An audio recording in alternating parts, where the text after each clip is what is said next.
They say a man's hands tell his story. Mine rebuilt turbine engines at 12,000 feet, kept Blackhawks flying through Iraqi sandstorms, saved 47 pilots from coffins. Now they push a mop for $14 an hour. And that's exactly how I want it. Have you ever been so good at something that being good became your biggest curse? The night hangar at Morgan Aviation smells like metal and broken promises. It's 11:47 p.m. on a Thursday, and I've learned that scent well over the past 547 days. Aircraft-grade aluminum mixed with hydraulic fluid and the cologne of men who believe their engineering degrees make them invincible. I push my mop across the polished concrete in steady, rhythmic strokes. The way I do everything these days, quietly, efficiently, invisibly.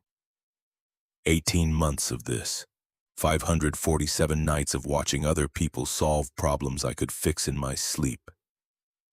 But staying invisible keeps Emma fed, keeps our lights on, keeps me from becoming the man I swore I'd never be again. The vast space echoes with the sounds of failure. A voice shouts from beneath the prototype, frustration building for the 6th straight hour. Robert Harris, lead engineer, a man whose MIT credentials mean nothing when faced with a machine that refuses to cooperate. There has to be something we're missing. I keep mopping. My path takes me along the perimeter of the work area, careful not to cross into their territory. I've learned to move like background noise, present but unnoticed. Safer that way, easier. The night shift janitor isn't supposed to have opinions about rotor mechanics or fuel injection systems. He's supposed to clean up other people's messes and cash a modest paycheck that barely covers rent and Emma's after-school program. The Skyhawk X9 dominates the center of the hangar. Elizabeth Morgan's golden child, the machine that's supposed to revolutionize military and civilian aviation. Sleeker than anything currently in production, with next-generation avionics and a power-to-weight ratio that exists mostly in theoretical papers. 3 years of development, $200 million in investor capital. And it won't start. From my angle, 40 feet away with a mop in my hands, I can see the problem. The slight discoloration around the fuel intake valve, microscopic shimmer that suggests metal particulate contamination. But I say nothing. I've said nothing for 18 months, and that silence has kept me employed, kept Emma in her robotics club, kept our small apartment warm. 3 years ago, my wife Jennifer died. Drunk driver, wrong place, wrong time. I was in Baghdad keeping helicopters flying while our 4-year-old daughter waited for a mommy who never came home. I got discharged, collected Emma from foster care, and spent the next year and a half trying to hold jobs I couldn't keep. Construction, warehouse work, auto shop. The grief and anger made everything impossible. Then I found this, night shift janitor.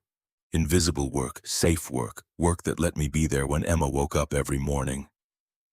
547 days of being exactly nobody. The hangar doors burst open with a sound like judgment. Elizabeth Morgan doesn't enter rooms, she conquers them.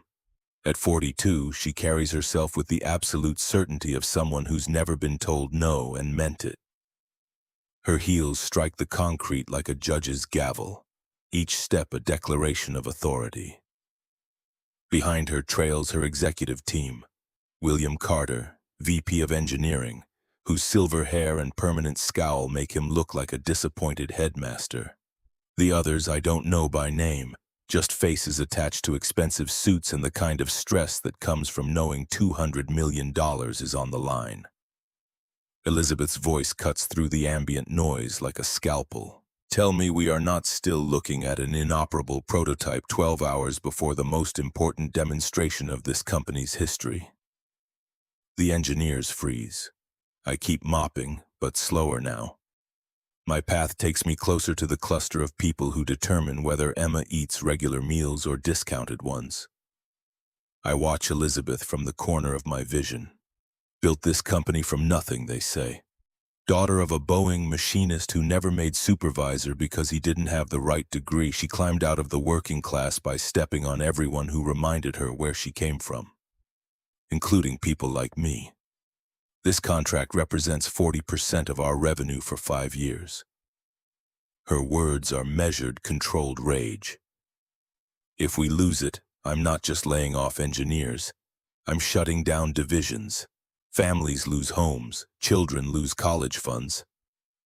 All because my team of highly paid experts can't figure out why an engine won't turn over.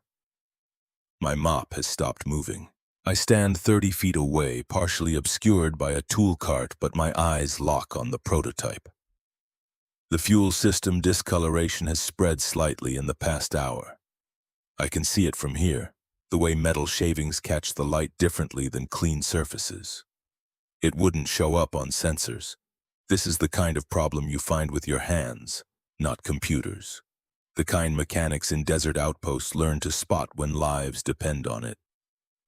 My hands tighten on the mop handle. The wood is smooth, worn by industrial cleaner and hours of repetitive motion. Safe, predictable, nothing like the textured grips of the tools I used to carry back when my hands meant something. Elizabeth's eyes sweep the room, cataloging everything. Then inevitably they land on me. For a moment we simply look at each other. The CEO in her designer suit that costs more than my monthly salary. The janitor in his gray coveralls with his name stitched above the pocket in letters that might as well be invisible. Something flickers in her expression. Not recognition. I'm far too insignificant for that, but a kind of predatory awareness, like a chess player spotting an unexpected move. She walks toward me. You, janitor. My stomach tightens, but I keep my face neutral. Yes, ma'am. You've been here every night for what, 18 months? 18 months, ma'am. She circles me slowly the way a prosecutor circles a witness. 18 months of watching my engineers work, listening to their conversations, seeing our problems. She stops 5 feet away, close enough that I can smell her perfume. Something expensive and sharp. Tell me, do you have any insights? Any janitorial wisdom about aviation engineering? A few engineers shift uncomfortably. Some smile, uncertain whether this is humor or something darker. William Carter watches with the expression of a man observing an execution he finds mildly interesting. No, ma'am. I just clean. Just clean. She repeats the words like she's tasting them. Isn't that funny? We have 12 engineers in this hangar right now. 12 people with advanced degrees from MIT, Caltech, Stanford. Combined, they represent about 4 million in education and 200 years of experience.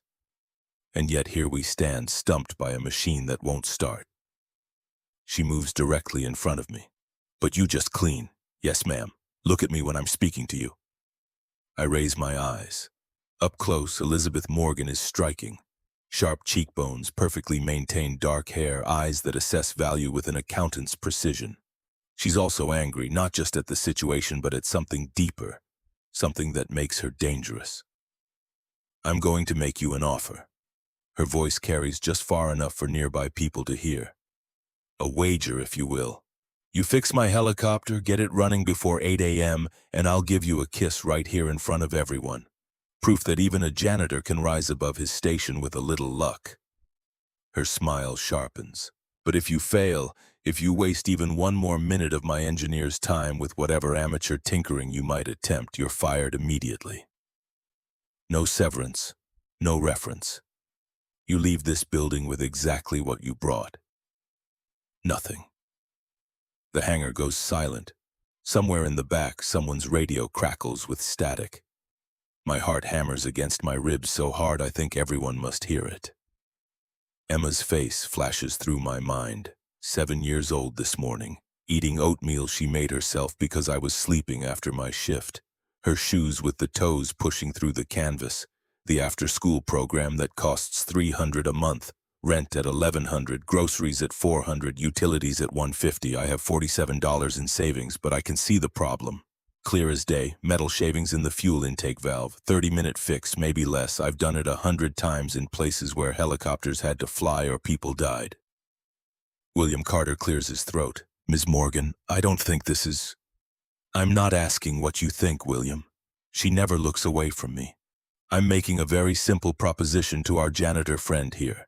He's been watching us fail for 6 hours. Surely he's formed some opinions.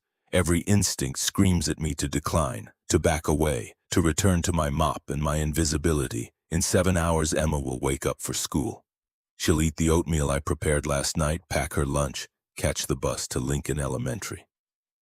At 3:15, she'll go to the after-school program I can barely afford, where she'll work on a robotics project in a workshop with broken lights and outdated equipment. At 5:30, Mrs. Patricia Wallace from apartment 4B will pick her up and watch her until I get home at 7. Our life is a carefully constructed house of cards. This woman is offering to blow on it. But I can see the problem. And somewhere in the back of my mind, in a part of myself I've tried hard to bury, I can feel the old anger stirring. The rage at watching incompetence waste resources while people who actually know what they're doing get overlooked because they don't have the right credentials. I have a daughter. The words come out steadier than I feel. 7 years old. If I fail, if I'm fired, I need to know she'll be taken care of tonight. Mrs. Wallace will need payment for emergency childcare until I can make other arrangements. Elizabeth's eyebrows rise slightly. You're negotiating. I'm being a father, ma'am. Something shifts in her expression. Not softening exactly, but recognition. Fine. If you fail, you're fired, but I'll ensure someone contacts your neighbor and compensates her for 24 hours of childcare. Enough time for you to grovel for another minimum wage position somewhere. She extends her hand. Do we have an agreement? I look at her hand. Perfectly manicured nails. Skin that's never seen real work. In my mind, I see Emma's face this morning.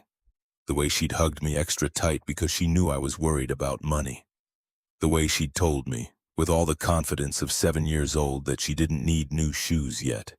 That her current ones were fine, even though I could see her toes pushing against the canvas. The moment our hands touch, I know. 547 days of hiding just ended. For better or worse, I'm about to be seen. Her grip is firm, practiced. The handshake of someone who's sealed million-dollar deals. Do we have an agreement? Yes, ma'am. Excellent. She releases my hand. You have until 8 a.m. That's 8 hours and 13 minutes. My engineers will provide whatever tools you need, though I suspect you'll find them hopelessly complex. She turns to her executive team. William, come with me. We need to prepare contingency plans for when this inevitably fails. She's halfway to the door when she stops and looks back. Oh, and janitor. What's your name? Michael. Ma'am, Michael Torres. Well, Michael Torres, I do hope you're ready to kiss me in front of everyone. It would be such a shame if you failed and lost everything instead. Her smile is razor sharp. Good luck. The doors close behind her with a hollow boom that echoes through the hangar. For several seconds, nobody moves. Robert Harris lets out a long breath that's half laugh, half groan. Jesus Christ. Did that actually just happen? William Carter's voice is quiet, bitter. This is exactly what she's like. Cruel for sport when she's backed into a corner. He looks at me with something that might be sympathy. You should have said no. You have no idea what you just agreed to. I set down my mop. The handle clatters against the concrete, too loud in the strange silence. I need to see the fuel system. The fuel system's clean. Robert's response is automatic. We've checked it 3 times. Then you won't mind if I check it a 4th time. I walk toward the prototype, aware of every eye tracking me. The Skyhawk X9 looms larger as I approach. $15 million of aviation technology, silent and still. I've assembled helicopters in sandstorms with half the tools and a quarter of the light. But that was a different life, a different Michael. And I've worked very hard to bury that person. Someone get me a work light and a basic toolkit.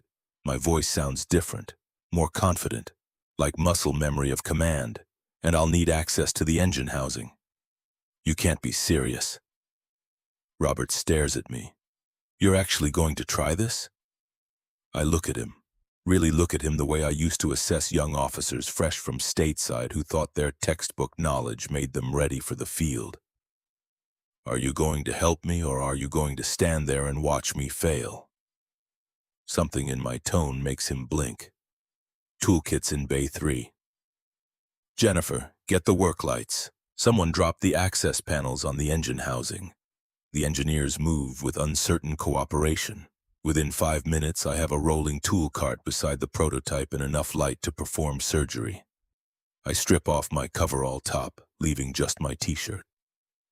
The fabric is old, soft from too many washings, with a small stain near the collar where Emma spilled juice last week.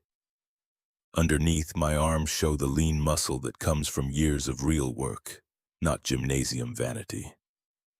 Scattered across my forearms are faint white lines, old scars from working on hot machinery in places where safety protocols were luxuries.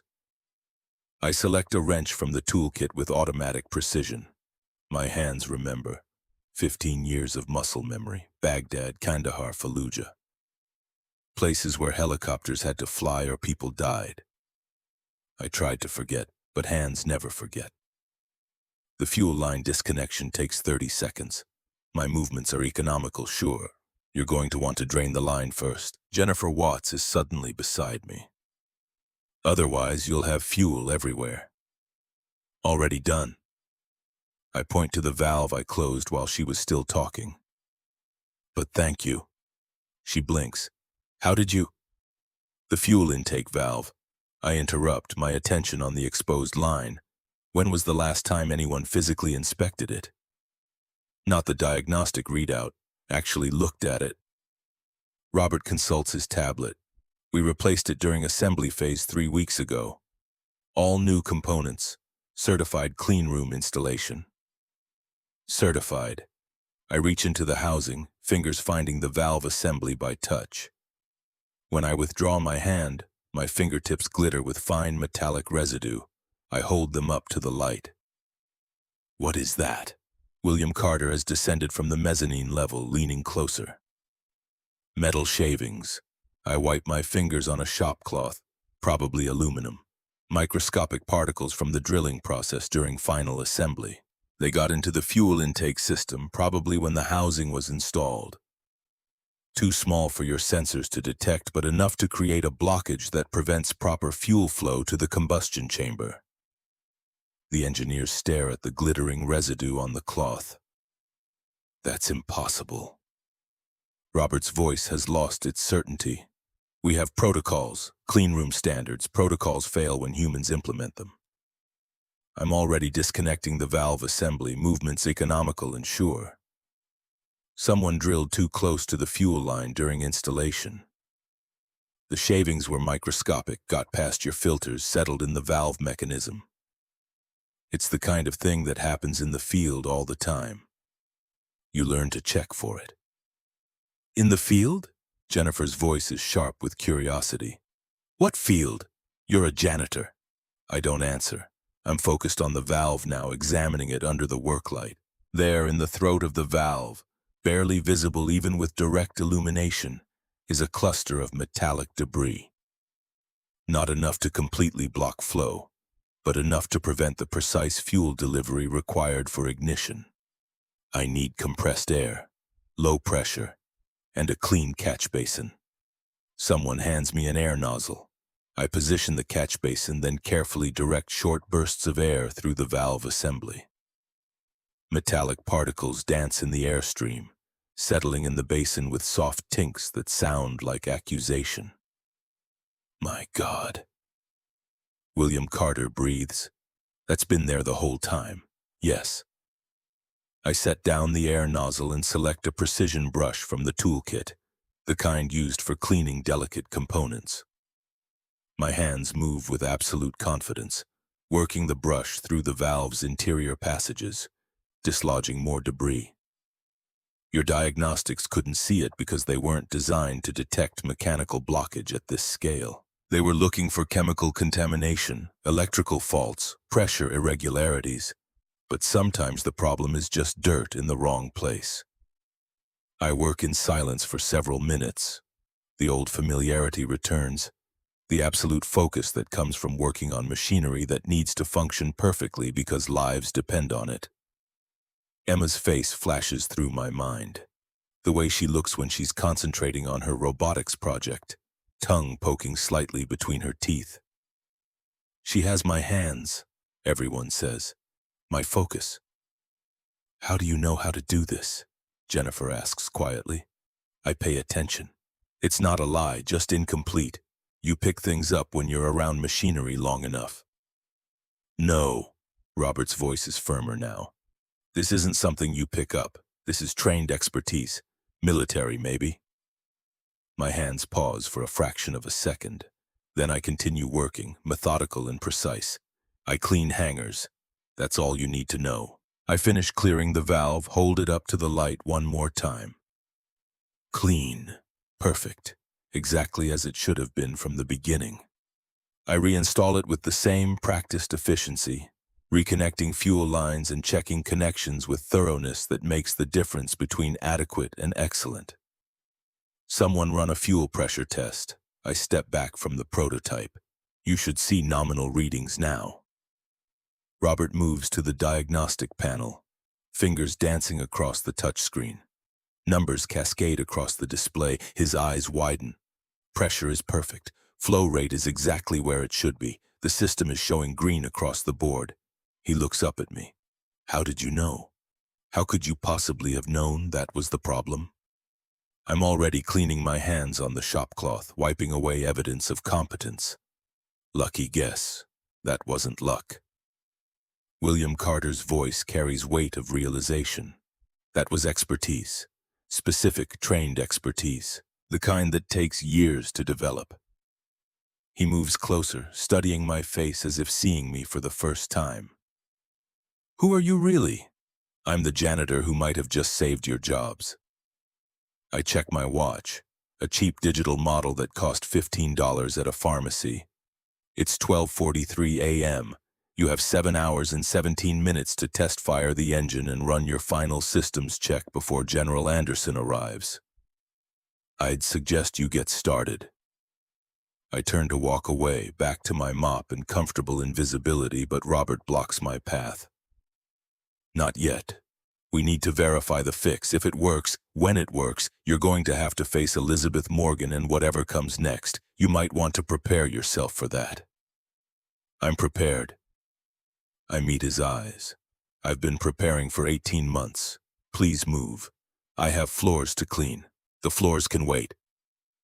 William Carter's voice carries authority. Start the engine. Let's see if the janitor really did fix what 12 engineers couldn't. Jennifer is already in the cockpit, running through the pre-ignition checklist with automatic precision. The hangar fills with the soft whir of electrical systems coming online, the gentle hum of computers running startup sequences. Fuel system online. She calls out. Pressure nominal. All readings green. Ignition in 3, 2, 1. The engine catches with a sound like controlled thunder. Not the rough cough of a system struggling to life, but the smooth, powerful roar of machinery working exactly as designed. The rotor blades begin to turn, slowly at first, then faster. The distinctive whoop, whoop, whoop of a helicopter building toward operational speed. The sound fills the hangar, reflecting off the high ceiling, drowning out everything else. I watch the prototype come alive and feel nothing. No triumph, no pride. Just the quiet satisfaction of a job done correctly. The same satisfaction I feel when I finish mopping a section of floor and the concrete gleams clean in the fluorescent light. Shut it down, William calls out after 30 seconds. We don't want to waste engine hours before the demonstration. The roar dies away, leaving ringing silence that feels heavier than noise. Jennifer emerges from the cockpit, face flushed with something between excitement and disbelief. Perfect start. No hesitation, no irregularities. It's running like it should have from day one. She looks at me. You actually did it. You fixed it. I found some dirt and cleaned it out. That's what janitors do. That's not. Robert starts, but I'm already walking away. Back to where my mop stands abandoned against the wall. I pick it up, feel the familiar weight of the handle, the mundane reality of my actual job. Wait, William Carter calls. Michael, wait. You realize what this means, right? You just saved a $200 million demonstration. Possibly saved this entire company. Elizabeth Morgan is going to have to acknowledge what you've done. She's going to have to kiss me. My voice is flat. Is that what you were going to say? That she's going to have to honor her wager? I turn to face them. I don't want her kiss. I don't want her acknowledgement. I want to finish my shift, go home to my daughter, and forget this ever happened. But you can't, Jennifer says softly. Don't you see, she made it public. She made it a spectacle. When she comes back tomorrow morning and sees that you succeeded, everyone's going to know. You can't just disappear back into being invisible, not after this. I feel something cold settle in my chest. She's right. Elizabeth Morgan made sure of that when she issued her challenge in front of witnesses, when she turned my competence into a wager, when she offered a kiss like it was a prize instead of an insult. Then I'll deal with that tomorrow. Right now, I have 6 more hours of my shift, and these floors aren't going to clean themselves. I push the mop across the concrete, resuming the rhythm I've perfected over 547 nights. Behind me, the engineers stand in uncertain silence. The prototype helicopter ticks softly as its engine cools. Somewhere above us, in offices I've cleaned but never worked in, Elizabeth Morgan is probably preparing contingency plans for my failure, plans she won't need. But what nobody in that room knew was this one moment would change everything, not just for me, for everyone who'd ever been invisible. Robert Harris approaches me as I mop, his shadow falling across the clean floor. My mother was a janitor. His voice is quiet. Public schools, Chicago. She worked nights so she could be home when I got back from school. 23 years of mopping floors and emptying trash bins. He pauses. She was also the smartest person I ever knew. Could have been anything, done anything. But life didn't give her chances. So she pushed me instead. Made sure I had the opportunities she never got. That's a nice story. It's a relevant story. Robert crouches down, making me meet his eyes. Because I recognize what I'm looking at. You're not a janitor who got lucky.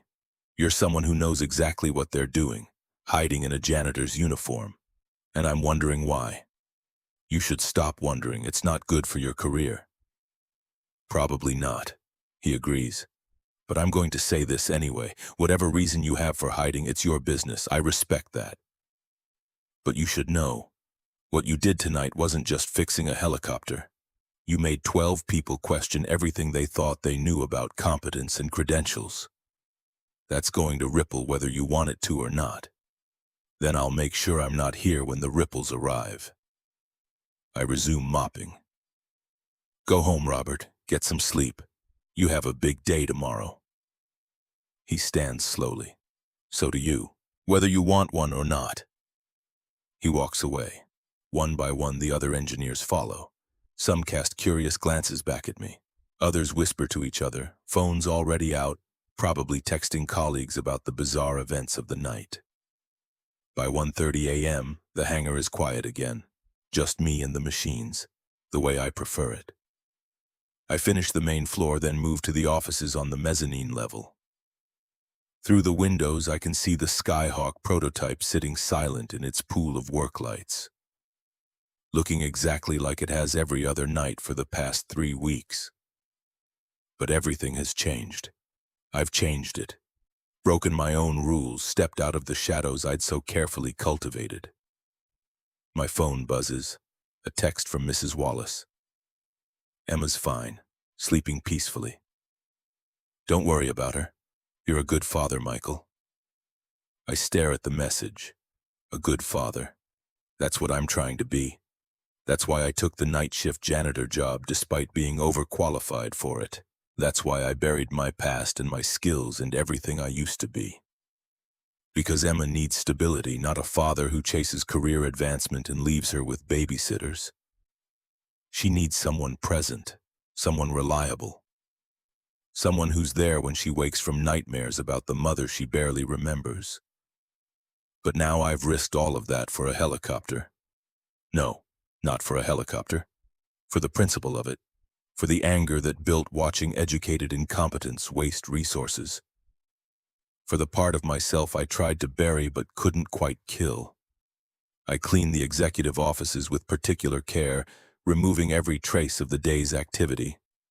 In Elizabeth Morgan's office, all glass and steel and aggressive minimalism, I find photographs on the credenza. Elizabeth receiving awards, Elizabeth cutting ribbons, Elizabeth shaking hands with politicians and generals. In every photo she wears the same expression, absolute certainty of her own importance. I turn away and finish cleaning. At 4 a.m., I take my lunch break in the small room off the main hangar where night shift workers gather.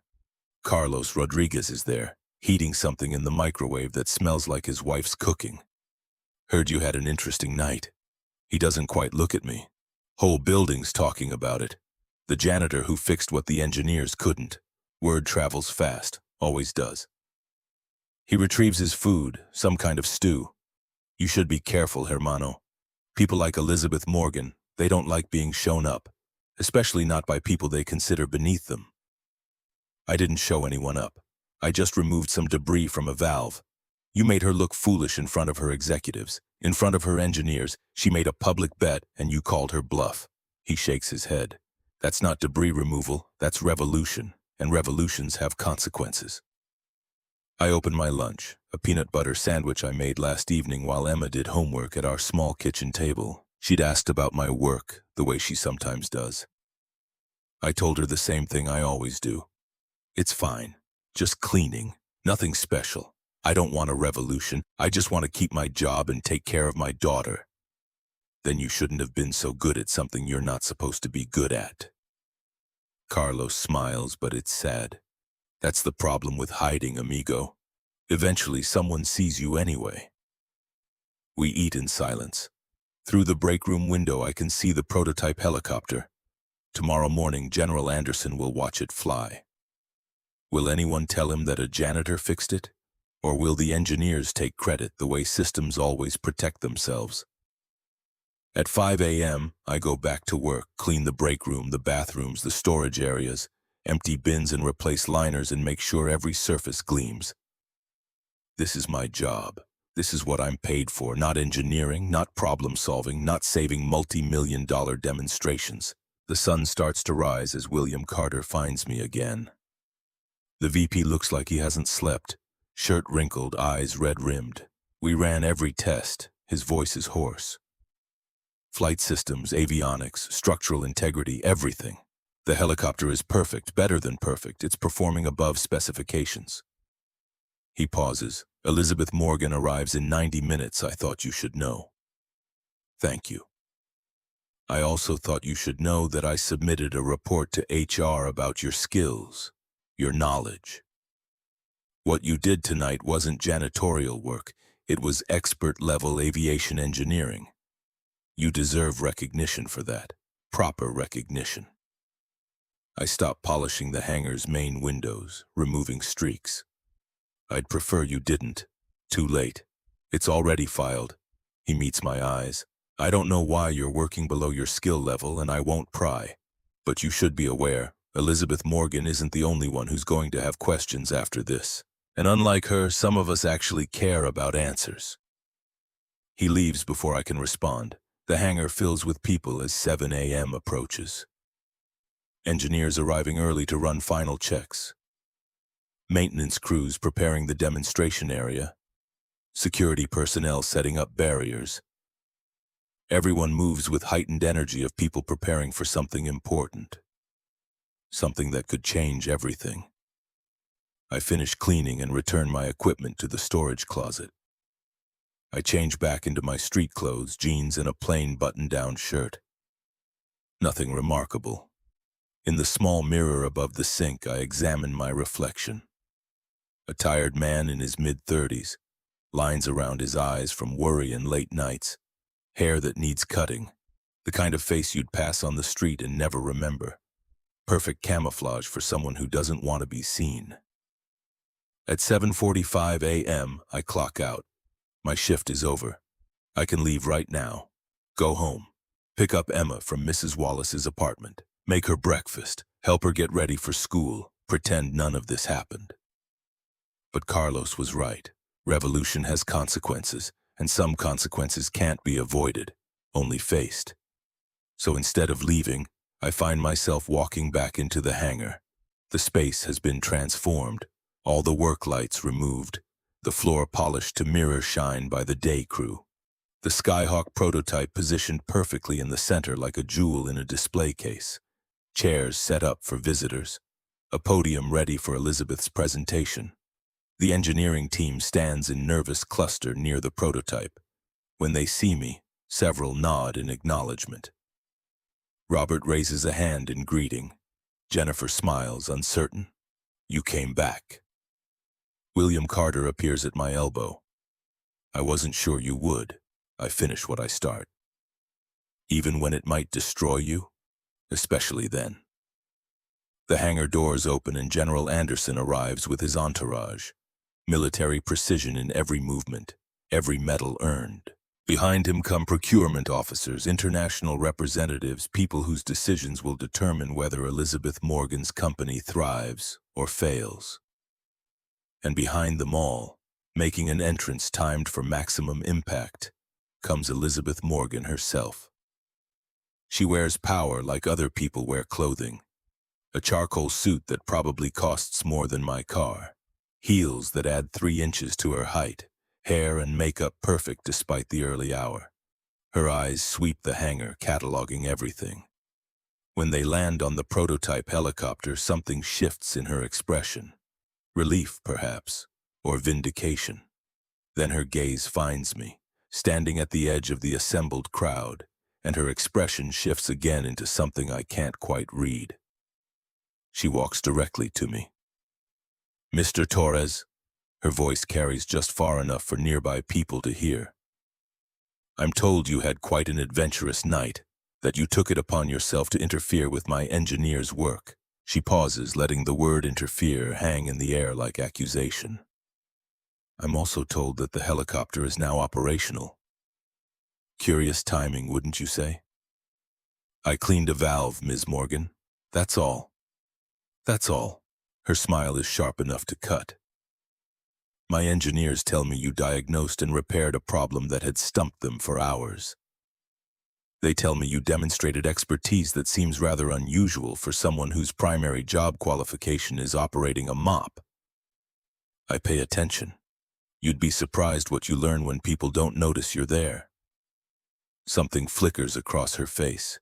Anger, maybe, or recognition of the implied criticism. Around us, people have stopped their conversations to watch. General Anderson observing with focused attention of someone trained to assess tactical situations. Well, her voice drops to something meant only for my ears. It seems I owe you a kiss. Isn't that what we agreed? If you succeeded in your little adventure, I would reward you with a kiss in front of everyone. We agreed to a wager. Whether it's an adventure or basic maintenance depends on perspective. And what's your perspective, Mr. Torres? I look past her at the prototype helicopter, at the machine that represents so much ambition and investment and hope. My perspective is that sometimes the most important work gets done by people no one notices, and that credentials matter less than competence. Her eyes narrow. Is that a judgment on my leadership? It's an observation on human nature, Ms. Morgan. Make of it what you will. For a long moment, we stand locked in silent confrontation. The CEO who built an empire, the janitor who saved it. Then Elizabeth steps back, professional smile returning. Ladies and gentlemen, her voice fills the hangar. Before we begin today's demonstration, I have a small matter to attend to. Last night I made a wager with Mr. Michael Torres, one of our night shift custodial staff. I promised him a kiss if he could repair our prototype. And it seems, against all reasonable odds, he succeeded. She turns back to me. In her eyes I see something calculated and cruel.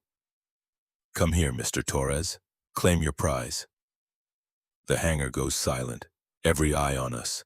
Engineers, military officers, executives, international representatives. I feel the weight of their attention like physical pressure.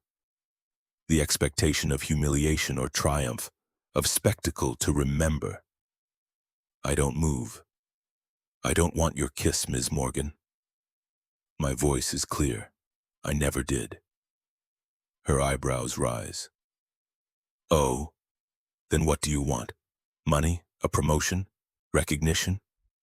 But what nobody in that room knew was this one moment would destroy everything I'd built to stay invisible.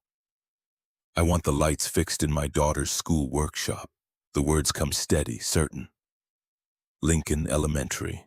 The STEM lab has been running on half power for 6 months because the school board says they don't have funds for electrical repairs. My daughter does her robotics work by flashlight while your company spends $200 million on a single prototype. I pause, letting that sink in. Fix the lights. That's my price. The silence deepens. Elizabeth Morgan stares at me as if I've spoken a foreign language. You're refusing a kiss from me and asking for school repairs instead? I'm asking you to prove that your company values education as much as it values defense contracts. My daughter and her classmates shouldn't have to work in the dark while we build machines to fly in the light. Something changes in the quality of silence. General Anderson is smiling slightly now. Several international representatives are nodding, and Elizabeth Morgan's expression has shifted into something complex and unreadable. Done, she says. I'll have my people contact the school board today. The repairs will be completed within the week. She extends her hand. It seems, Mr. Torres, that you're not just good at fixing helicopters. You're good at exposing what's broken in the people who build them. I shake her hand. Her grip is different this time. Not the practiced firmness of a business deal, but something more genuine, more uncertain. I hope that's not the only thing you learn from tonight, Ms. Morgan. Then I turn and walk toward the exit, leaving behind the demonstration, the spectacle, the whole architecture of power and prestige. I have a daughter to wake up, breakfast to make, a normal life to return to. Behind me, Elizabeth Morgan watches me go, and for the first time in years, she feels something she'd almost forgotten. Shame. The morning sun is already warm on my face as I walk across the parking lot toward my 15-year-old Honda with its temperamental starter and cracked windshield. My hands are steady, my breathing even, but inside my chest something is unraveling. The careful control I've maintained for 18 months. The boundaries I've drawn between who I am and who I used to be. I've made it halfway to my car when I hear footsteps behind me. Mr. Torres, Michael. Wait. William Carter jogs toward me, tie loosened, expression urgent. You can't just leave, not after what just happened in there. My shift is over. I have a daughter who needs breakfast. Elizabeth Morgan is about to demonstrate a helicopter that only works because of you. General Anderson and his team are going to watch it fly. And when they ask who fixed it, because they will ask, what do you think she's going to say? That's not my concern. It should be. He moves closer, lowering his voice. I know what you're doing. I recognize it because I've seen it before. You're competent at something that matters, but you're hiding from it. And I'm guessing you have good reasons. But Michael, you can't put the genie back in the bottle. People saw what you did. Elizabeth saw it. And she's not going to let this go. I didn't embarrass her. I asked for lights in a school workshop. You refused her kiss and asked for something that made her look petty and small in front of military leadership and international representatives. He meets my eyes. You did it quietly, respectfully, but you still did it.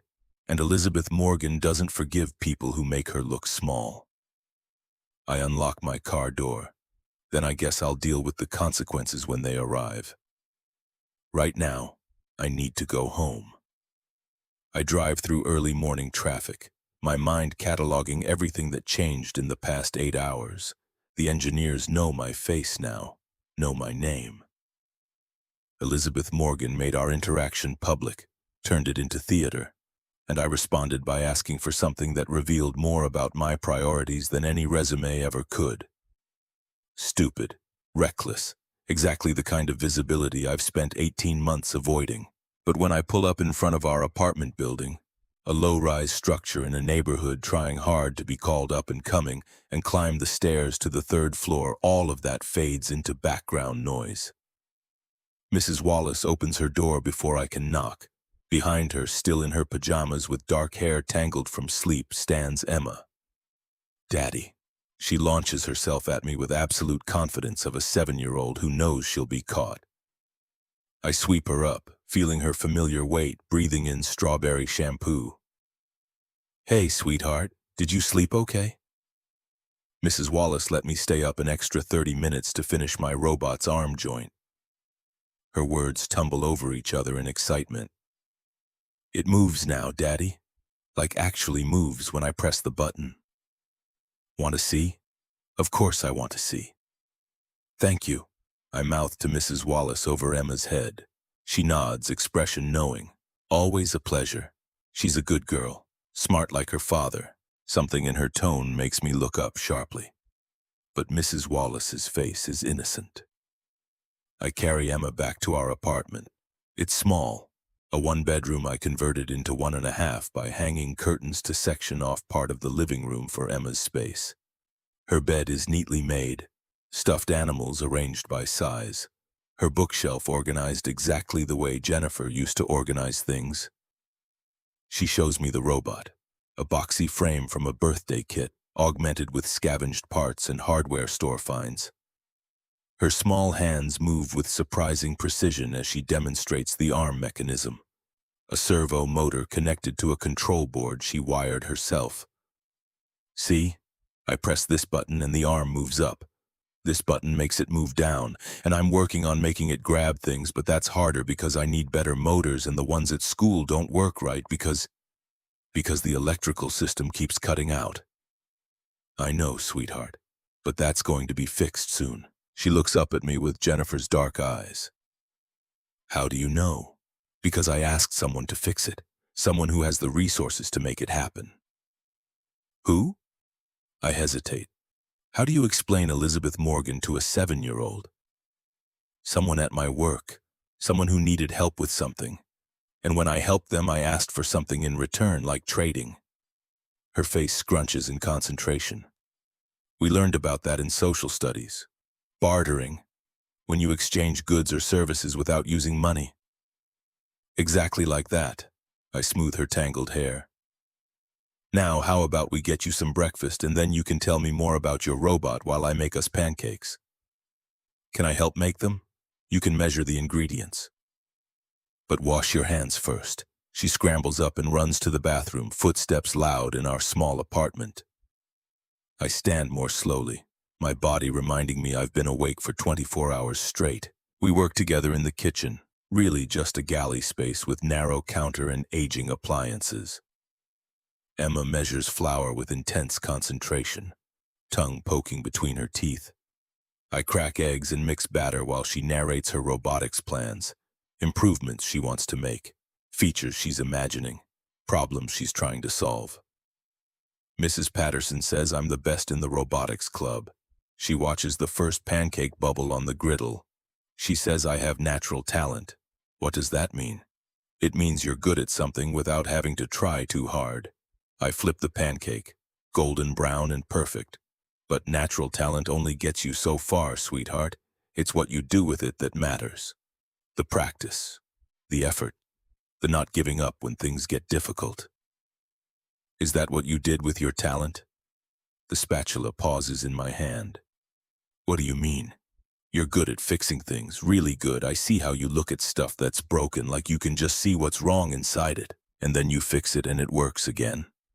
That's talent, right? Natural talent, I suppose so. But mostly it's just experience, paying attention to how things work. Mrs. Wallace says you're too smart to be a janitor. Emma drowns her pancake in syrup, oblivious to how her words land. She says smart people should do important jobs. Is being a janitor not important? All jobs are important if they're done well. I serve her the first pancake. And being your dad is the most important job I have. That's why I work nights. So I can be here when you need me during the day, but don't you miss doing other stuff? Important stuff. I look at my daughter, at her syrup-sticky face and her too serious expression, at Jennifer's eyes asking questions I don't know how to answer. Nothing is more important than you. You understand that?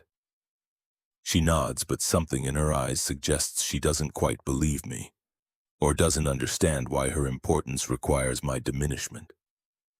We finish breakfast. I clean up the kitchen while Emma gets dressed for school.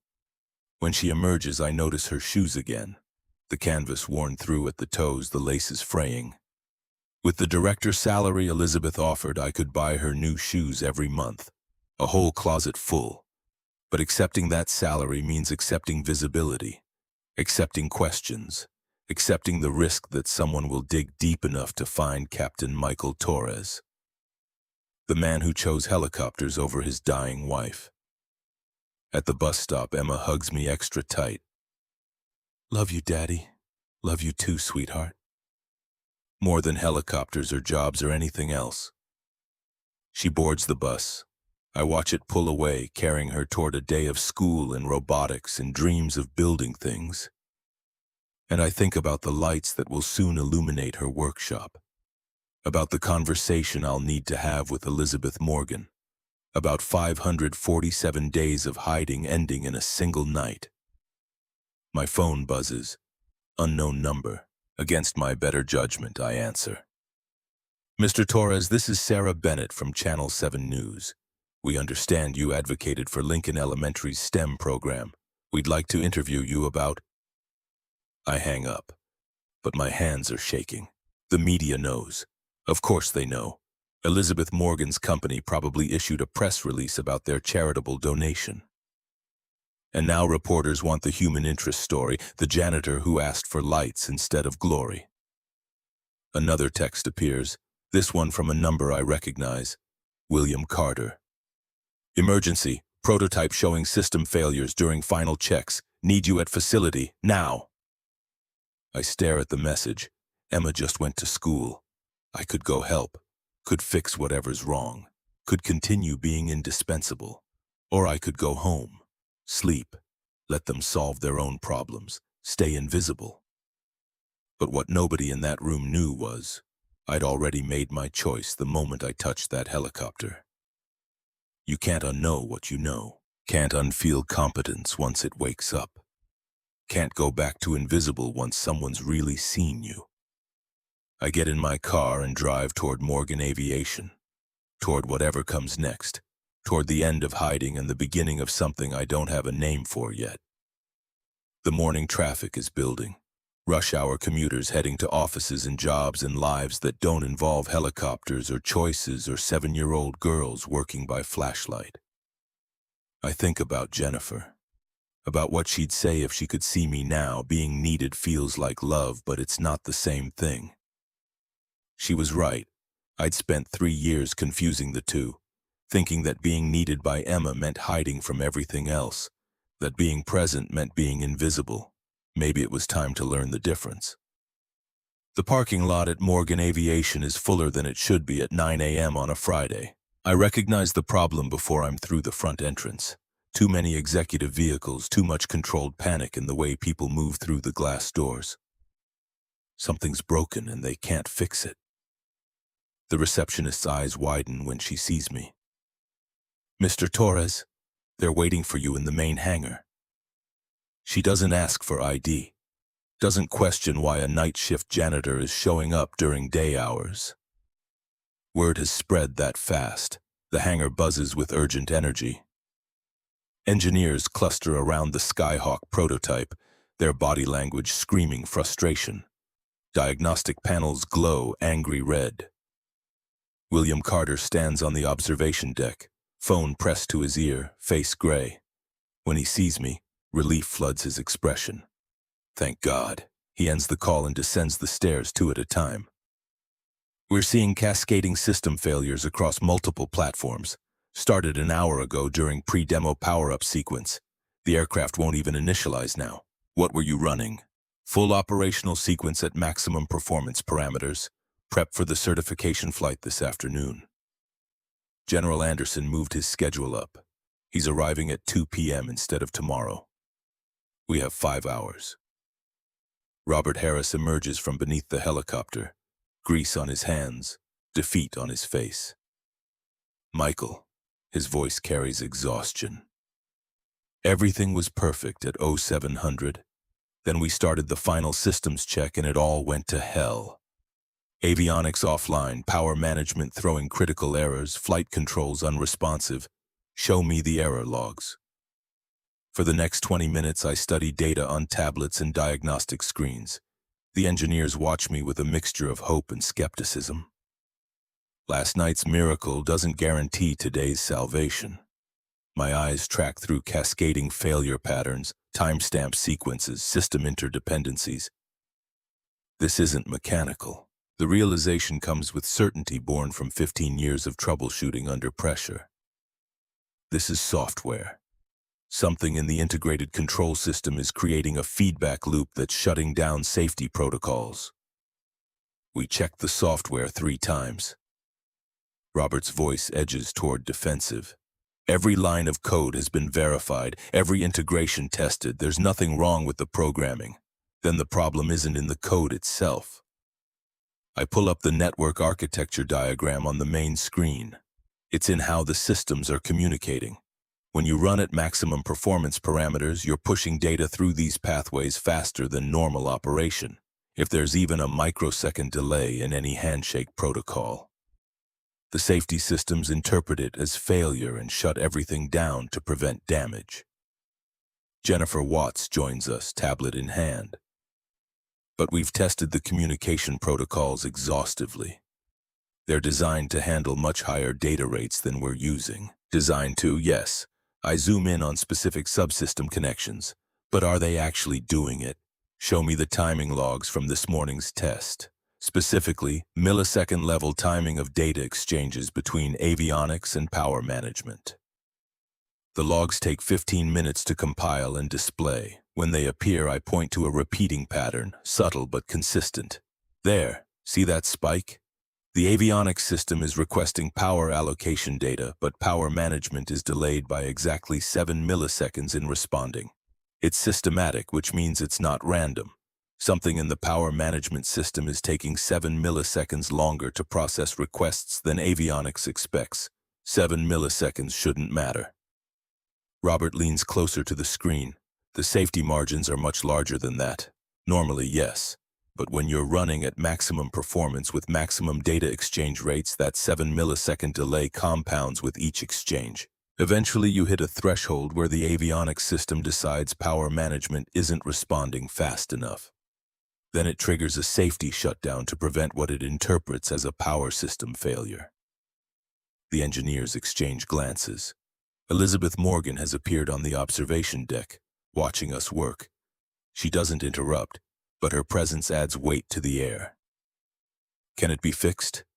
William's question carries the weight of 400 jobs. Yes, but we need to find why power management has that delay. I turn to the assembled team. Who wrote the power management software? An uncomfortable silence falls. Finally, a young engineer I vaguely recognize steps forward. Name badge reads Brian Foster, Junior Software Engineer. I did, sir. Under Dr. Mitchell's supervision. We followed all specification requirements exactly. I'm sure you did. I soften my tone because I recognize the fear in his eyes, the terror of having made a mistake that might cost everything.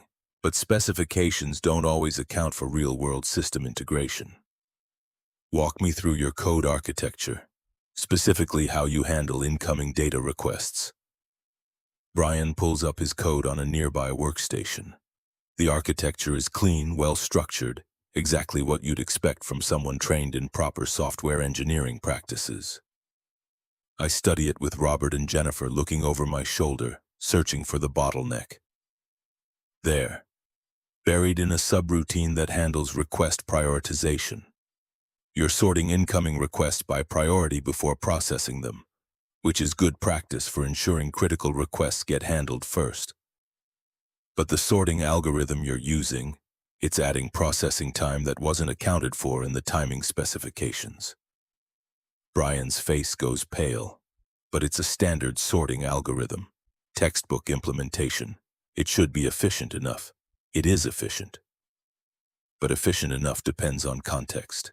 When you're handling hundreds of requests per second at maximum performance, even a highly optimized sorting algorithm adds measurable delay.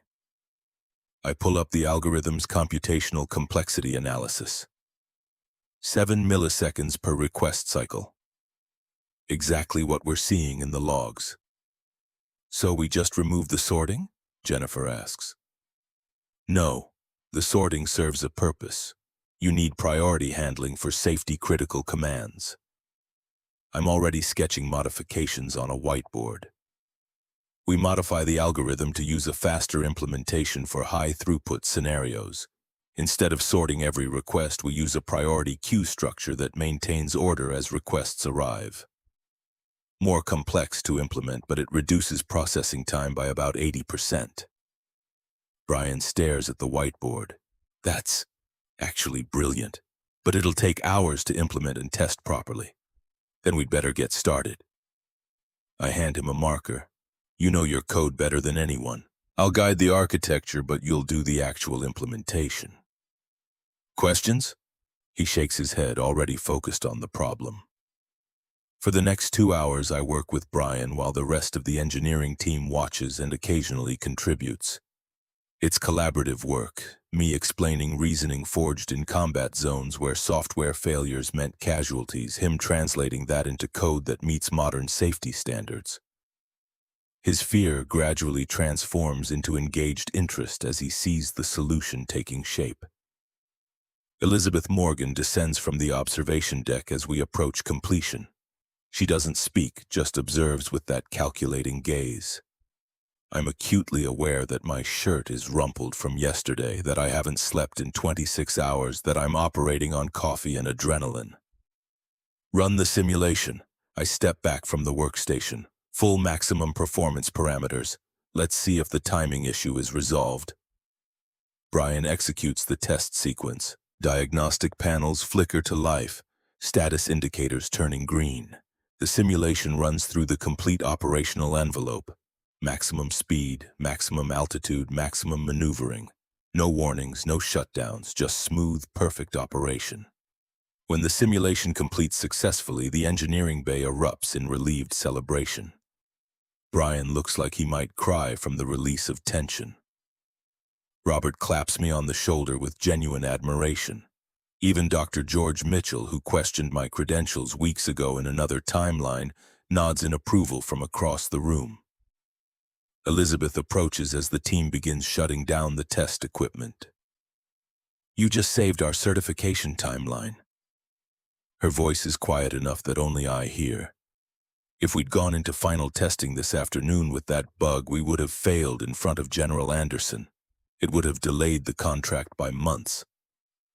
Possibly cost us the deal entirely. Brian would have found it eventually. He's smart, just inexperienced with how systems behave under extreme conditions. But he didn't find it. You did, in less than 3 hours. She pauses, studying my face. You know what impresses me most? It's not just that you found the problem. It's that you taught him how to prevent it from happening again. That's leadership. I need to get home. The words come out more abruptly than I intend. My daughter gets out of school in 6 hours and I haven't slept, of course. But Michael, before you go, there's something I want to discuss, not today, but soon, about your role here, about the future of our engineering department, about what we're building together. I'm not building anything. I fixed a valve and helped debug some code. That's all. Her eyes hold something I haven't seen before, uncertainty mixed with determination. That's not all, and you know it. But go, sleep. We'll talk next week. I walk out of the hangar into bright midday sun. My car is where I left it, looking shabby among the German sedans and electric vehicles in the executive lot. Inside, I rest my forehead against the steering wheel and let exhaustion wash over me. My phone buzzes, a text from Mrs. Wallace. Saw the news.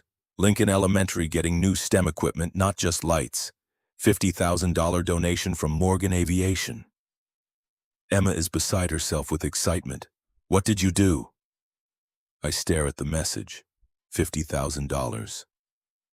Elizabeth didn't just fix the lights, she funded the entire program. Computers, robotics kits, 3D printers, everything Mrs. Crawford has been begging the school board for. The phone rings. Unknown number again. I almost don't answer, but something makes me pick up. Mr. Torres, this is Ashley Crawford from Lincoln Elementary. Her voice trembles with emotion. I don't know what you said to Morgan Aviation, but they just committed $50,000 to our STEM program. $50,000. Do you understand what this means for these children? I mentioned the lights needed fixing.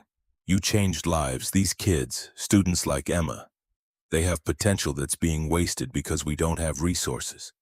And you gave us resources. How do I even begin to thank you? Just take care of the students, Mrs. Crawford. That's thanks enough. After she hangs up, I sit in the parking lot and think about ripples. About how one moment of frustration led to fixing a helicopter, which led to asking for lights, which led to $50,000 for children I'll never meet. About how hiding for 18 months might have been the wrong kind of safety. I drive home through afternoon traffic, mind too wired for sleep despite bone-deep exhaustion. At the apartment, I stand in the shower until the hot water runs cold, trying to wash away the feeling that my life is spinning out of control. When I finally collapse into bed, sleep won't come. I stare at the ceiling and think about Jennifer, about the last conversation we had before I deployed.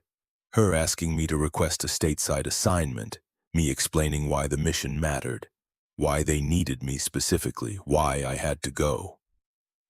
Being needed feels like love, but it's not the same thing. I didn't understand what she meant then, thought she was being unreasonable, not seeing the bigger picture. Now I understand perfectly. Being needed is ego. Being loved is sacrifice, and I'd chosen ego disguised as duty. My phone vibrates with an email notification. The sender is Elizabeth Morgan, subject line, employment offer, review at your convenience. I don't open it. Instead, I turn off the phone and pull the covers over my head like a child hiding from monsters. But the monsters are inside now. Ambition, incompetence, and the terrible knowledge that I'm good at something that almost destroyed me once already. At 2:45, I force myself up and drive to Emma's school. Other parents gather at the pickup area, chatting about weekend plans and soccer games and the mundane concerns of people whose lives make sense. I stand apart, feeling like an imposter. Emma bursts through the doors at 3:15, face radiant. Daddy, did you hear? Did Mrs. Wallace tell you? They're getting us real equipment, computers and robots and everything. She crashes into me with enough force to nearly knock me over. I did hear. That's wonderful, sweetheart. Mrs. Crawford says someone donated all the money. Was it you? Did you do this? I helped someone understand why it was important. Emma pulls back to look at my face with Jennifer's penetrating gaze. You look tired. Long night at work, fixing helicopters? The question stops me cold. How does she know about the helicopters? Mrs. Wallace told me. She said you used to fix helicopters in the Army, that you were really important. Why didn't you tell me? Because that was a long time ago, sweetheart. I'm different now, but you're still good at it, right? You didn't forget how? We walk to the car, her hand in mine, and I struggle with how to explain. No, I didn't forget, but being good at something doesn't mean you have to keep doing it. Sometimes you choose other things that matter more, like being my dad, exactly like being your dad. At home, Emma shows me sketches for an improved robot design, plans that would have been impossible to execute in the old workshop, but are suddenly achievable with the new equipment. Her excitement is infectious despite my exhaustion. We spend the afternoon at the kitchen table, her explaining mechanical principles while I offer suggestions born from years of practical application. At 5:30, my phone rings. I've turned it back on despite better judgment. The caller ID shows Elizabeth Morgan's office line. Mr. Torres. Her executive assistant's voice is professionally warm. Ms. Morgan would like to schedule a meeting with you, Monday at 2 p.m. if that works with your schedule. I have to pick up my daughter at 3:15. Understood. 2 p.m. to 3 p.m. then. The meeting is regarding employment opportunities within the engineering division. Ms. Morgan asked me to mention that she's prepared to accommodate your parenting schedule. After I agree and hang up, Emma looks up from her sketches. Was that about a job? Maybe. A different job than cleaning? Maybe. Would you be happier?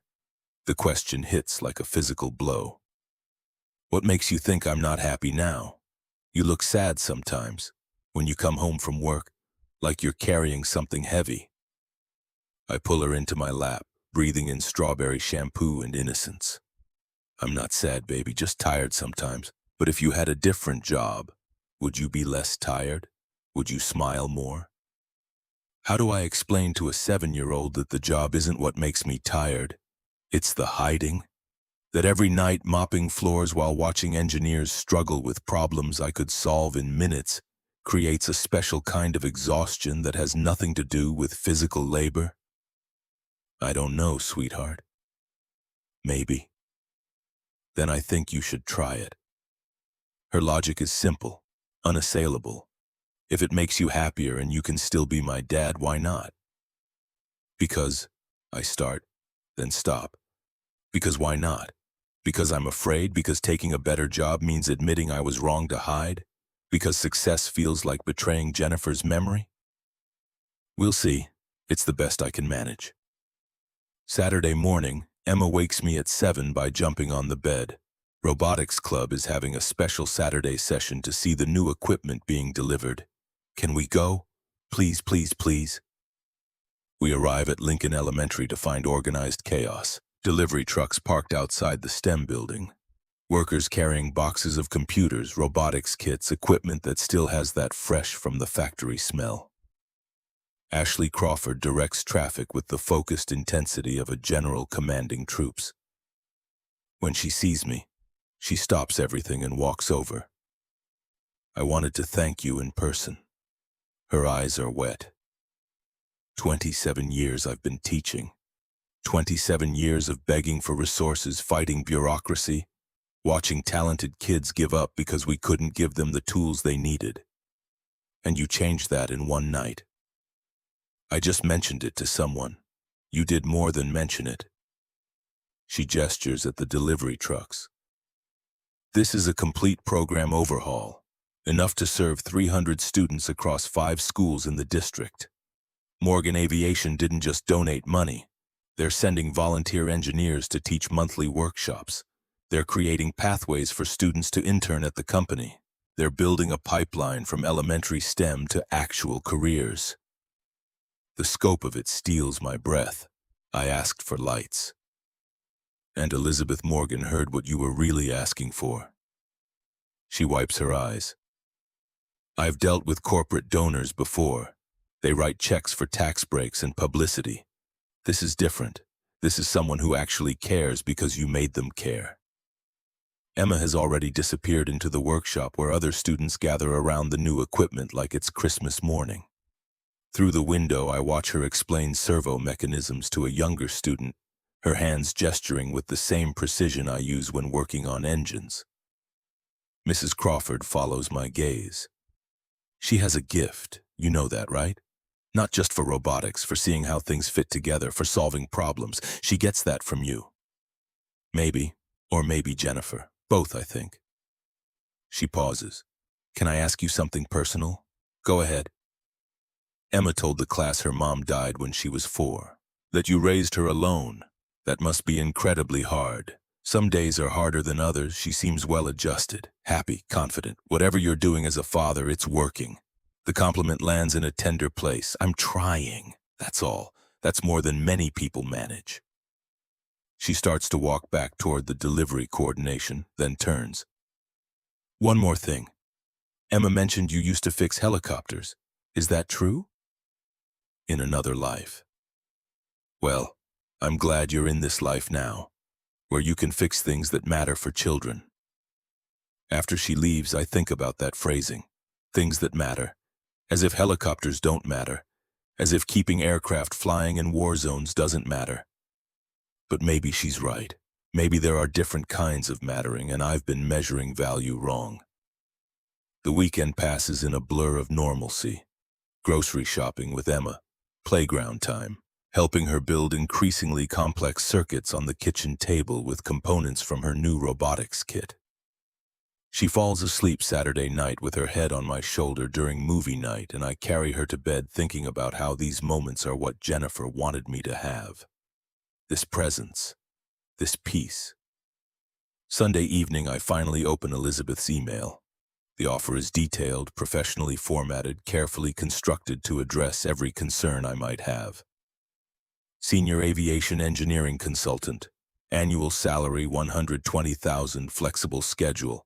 Core hours 9 a.m. to 2 p.m. Monday through Friday, work from home is needed. Full benefits, including health insurance that would actually cover Emma's orthodontist visits. Vacation time, sick leave, the kind of stability I haven't had since I left the military. But there's a second document attached, an employment agreement that requires background verification, reference checks, education credential confirmation. All the things my falsified janitor application avoided. I close the laptop and stare at the wall.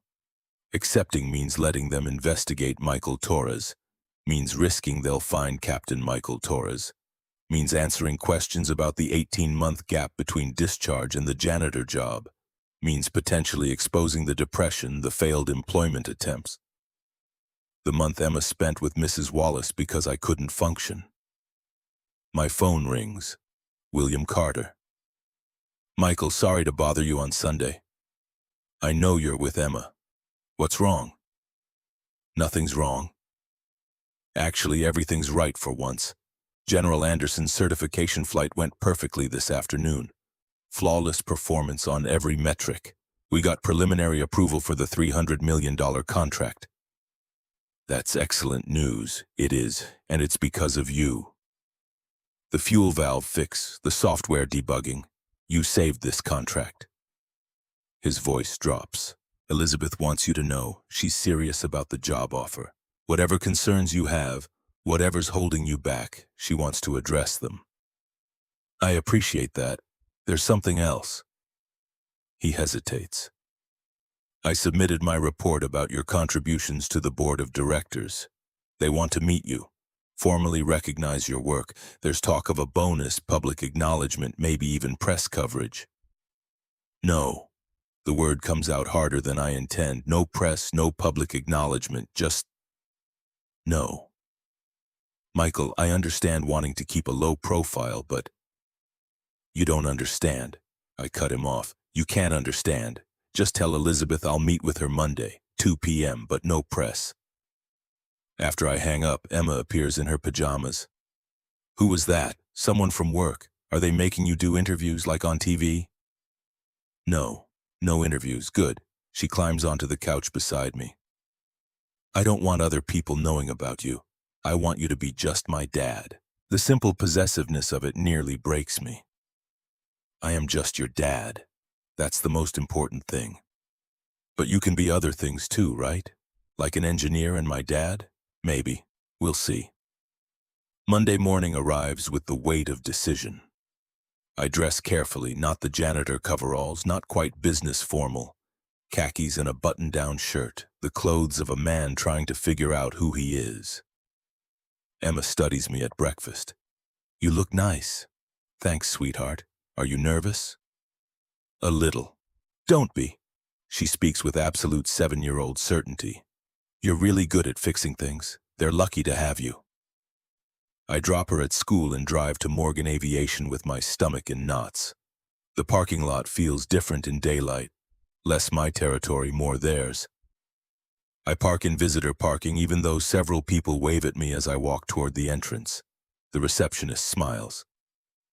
Mr. Torres, Ms. Morgan is expecting you. Conference room 12B, third floor. The elevator ride up feels like ascending to judgment. When the doors open, William Carter is waiting. Thanks for coming. He extends his hand and I shake it, noting how different this feels from our first interaction. Elizabeth is ready whenever you are. Conference room 12B has floor-to-ceiling windows overlooking the main hangar. I can see the Skyhawk prototype being prepared for something, probably another demonstration. Elizabeth sits at the head of the table, tablet in front of her, reading glasses perched on her nose. She looks up when I enter and something in her expression shifts. Michael, thank you for coming. Please sit. I take a seat across from her, acutely aware of William positioning himself near the door, present, but not participating. I assume you reviewed the offer. Elizabeth removes her glasses, giving me her full attention. I did. And it's generous. More than generous. But I have concerns about the background check. It's not a question. She's already thought this through. Among other things, yes. Elizabeth pulls a folder from beside her tablet and slides it across the table. I've already conducted a background check, informally, through contacts I have in military procurement. My chest tightens. Inside the folder is a document heavily redacted, stamped with classification markings. But I can read enough. Captain Michael Torres, Aviation Engineering Specialist, multiple deployments. Distinguished Service Medal, discharge reason, family emergency, service record classified.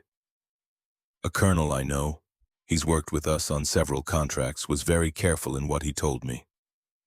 She taps the folder. Some people leave military service for personal reasons. Their expertise is missed, but their choice is respected. That's all he said. That, and that your privacy should be honored. I stare at the document, at the proof of who I used to be preserved in bureaucratic language. I'm not going to pry into what happened. Elizabeth's voice is gentler than I've ever heard it. I'm not going to demand explanations for the gap in your employment history or why you were working as a janitor. What I'm going to do is make you an offer that respects both who you were and who you're choosing to be now. She pulls out a second document. Part-time position, 20 hours per week, your choice of schedule. Work from home when Emma needs you. $60,000 annually, prorated for hours. And one additional stipulation. If you ever need to leave for a school emergency, a sick child, anything related to being a parent, you leave. No questions asked. No consequences. Why? The question escapes before I can stop it. Why accommodate me like this? Because 3 nights ago, you asked for lights in a school instead of glory. Her eyes meet mine. That told me everything I needed to know about your priorities. And because watching you teach Brian Foster how to solve that software problem showed me what real leadership looks like. It's not about being the smartest person in the room. It's about making everyone in the room smarter. I look at the contract, at the salary that would let me move Emma to a better apartment, buy her proper shoes, stop worrying about every dollar. There's something else. I force the words out. If I take this job, people are going to ask questions. Your engineers already are. And I won't talk about my military service, about what I did or why I left or any of it. You don't have to. Elizabeth's response is immediate. Your work here speaks for itself. Anyone who questions your qualifications after what you've accomplished in the past 72 hours isn't someone whose opinion matters. The cruelest thing about climbing out of the working class isn't forgetting where you came from. It's remembering and choosing to keep climbing anyway. The words come out unbidden, and I see them land. Elizabeth's face changes, a crack in the perfect executive mask. My father was a machinist at Boeing. Her voice is barely above a whisper. 30 years on the floor. Never promoted past supervisor because he didn't have a degree. He died of a heart attack at his station when I was 16. I'm sorry. My mother cleaned houses to put me through MIT. 3 jobs, 20-hour days, so I could have the opportunities they never got. She leans forward. I built this company to prove that a machinist's daughter could lead, that we weren't disposable, that credentials didn't define worth. She pauses and I see something break in her eyes. But somewhere in proving I wasn't invisible, I started making other people disappear. I became exactly what my father hated, someone who judges people by their degrees instead of their abilities. We sit in silence for a moment, two people from the same broken place looking at each other across a conference table. I'll take the job. The decision crystallizes as I speak. But I need to talk to Emma first, make sure she understands what it means. Of course. Elizabeth slides the contract toward me. Take it home. Review it with her. We'll make this work around your family. There's one more thing. I gather my courage. The press attention William mentioned. The board wanting to recognize my work publicly. I can't do that. Understood. We'll handle the board. As far as anyone outside this company knows, our engineering team solved the problems. You'll be listed as a consultant in internal documentation only. Thank you. I stand to leave, but Elizabeth stops me. Michael, thank you for fixing the helicopters, yes, but more for reminding me what actually matters. I'd forgotten, and I think my father would be disappointed in who I'd become. I think he'd be proud of who you're becoming now. That afternoon, I pick Emma up from school at 3:15 as always. She climbs into the car, chattering about the new robotics equipment, about a circuit she designed, about how Mrs. Crawford says she might be able to enter the state competition. When we get home, I sit her down at the kitchen table. We need to talk about something important. Her face goes serious. Are you in trouble? No, sweetheart. The opposite, actually. I've been offered a new job, a good job, working as an engineer instead of a janitor. But it means some things would change. What things? I'd work during the day instead of at night, 9 in the morning to 2 in the afternoon. I'd be home to pick you up from school still, but I wouldn't be here in the mornings anymore like I am now. Emma processes this with the gravity she brings to complex problems. Would you be happier? The question again. The one that cuts through all my complicated justifications to the simple truth. I think so. I'd be using skills I've been hiding, helping solve problems, teaching other engineers. It feels right. Then you should do it. It's not that simple, baby. This job means people will see me differently, ask questions, want to know about my past, and some of that past is hard to talk about. Because of Mommy? Her directness always catches me off guard. Partly because of Mommy, yes, and partly because of things I did in the Army. Things I'm not proud of. Did you hurt people? No. I kept people safe. Kept helicopters flying so soldiers could come home. But I was gone a lot, away from you and Mommy. And I chose being away because I thought what I was doing was important. Was it important? Yes, but so were you. So was Mommy. And I didn't understand that you could be important in different ways. That being needed isn't the same as being loved. Emma is quiet for a long moment, turning this over in her 7-year-old mind. Mrs. Wallace says Mommy died because a bad man was driving drunk. That it wasn't your fault. It wasn't my fault she died, but it was my choice not to be there. And I've spent 3 years trying to make up for that by always being here for you. But Daddy, you're here, but sometimes you're not really here. Like you're thinking about somewhere else. She reaches across the table to hold my hand. Maybe if you do what you're good at, you'll be more here.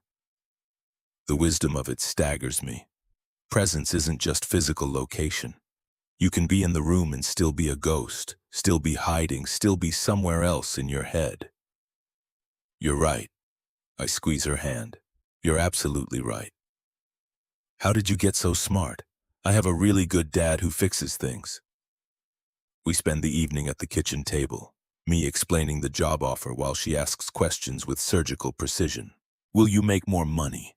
Can we get a bigger apartment? Can I have my own room with a door? Will you still come to robotics club? Yes to all of it. I'll still be your dad first. This job works around you, not the other way around. Then do it. Her decision is made. Just promise you'll tell me if work gets too big, if you start choosing helicopters over me again. The phrasing stabs straight through. I promise. You and me, we're a team. We make decisions together. Deal. That night, after Emma is asleep, I sign the contract. My signature looks strange on the page. Michael Torres, Senior Aviation Engineering Consultant, like claiming an identity I thought I'd abandoned. I scan the document and email it to Elizabeth at 10 p.m. Her response comes back in 2 minutes. Welcome aboard. HR will contact you tomorrow about start date and onboarding. Congratulations. Tuesday morning, I wake to Emma jumping on my bed. Today's your first day. Not yet, sweetheart. I have to give notice at my current job first. 2 weeks. But I thought, I need to do this right. Tell Carlos and the other night shift workers I'm leaving. Clean out my locker. Finish my responsibilities. She accepts this with a nod, because that's what good people do. They don't just leave. Exactly. That evening, I show up for my shift at Morgan Aviation and find Carlos already in the break room.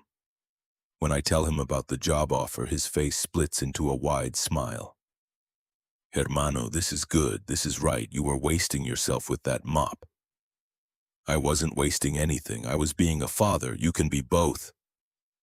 He claps my shoulder. My wife, she always says, you cannot pour from an empty cup. You were emptying yourself, trying to be everything for Emma. Now you fill your cup. You be who you are, and she sees a father who is whole. Over the next 2 weeks, word spreads through the night shift. The janitor who fixed the helicopter, who's becoming an engineer. Some people congratulate me. Others act like I've betrayed them by leaving.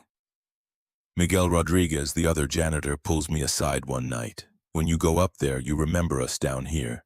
The ones who are still invisible. I will. And Miguel, you're not invisible to me.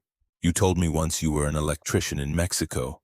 Before I came here, yes, but my certification, it doesn't transfer. So I clean. What if it could transfer? What if someone helped you get recertified here? His eyes widen. Who would do this? Let me talk to some people. The next day I call Elizabeth. We have 23 employees in this building who are working below their skill level. People with expertise from other countries, other industries, other lives. I want to find them and elevate them. Her response is immediate. Create a proposal, full mentorship program, we'll fund it. On my last night as a janitor, I mop the floors one final time. The familiar rhythm, the chemical smell, the late-night quiet. It's been safety and a prison both. I'll miss the simplicity, won't miss the hiding. Carlos finds me at 2 a.m., brings me coffee. You did good here, Michael. Kept your head down, took care of your daughter. No shame in that, no shame. But no growth either. Growth comes when you're ready. He studies my face. You ready now? I think so. Then go be excellent. And when you get up there, remember, excellence isn't just being good at your job. It's helping other people be good at theirs. 3 days later, I start my new position. William Carter meets me in the lobby with an ID badge that reads, Michael Torres, Senior Consultant. The photo is terrible. I look tired and uncertain, but the badge itself feels like permission. The engineering division has prepared a workspace for me near the main prototype area, not an office. I specified I wanted to work among the teams, not above them. A desk, a computer, access to all the systems I need. Robert Harris stops by mid-morning. Welcome to the land of the living. How does it feel? Ask me in a week. Fair enough. He drops a folder on my desk. Dr. Mitchell wants your input on the H6 fuel efficiency problem. Apparently 8 months of our best engineers can't solve what you might figure out in an afternoon. The challenge is obvious, but I don't rise to the bait. I'll look at it this week. That afternoon, I leave at 2 p.m. sharp. Drive to Emma's school, pick her up at 3:15. The routine is the same, but different. I'm not exhausted from a night shift, not struggling to stay awake during her homework time. How was your first day? She asks in the car. Good. Strange. I kept expecting someone to tell me I didn't belong there, but you do belong. You're really good at engineering.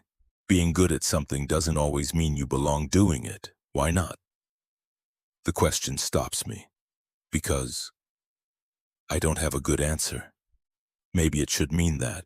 Maybe I've been wrong about what belonging mean. That weekend, Emma has her first robotics session with the new equipment. I attend as a parent observer and watch her work with components that would have been impossible before. Her hands move with growing confidence, assembling circuits and programming microcontrollers. Ashley Crawford pulls me aside. She's flourishing with these resources. You should see her when she thinks no one's watching. Pure joy. That's all I want for her.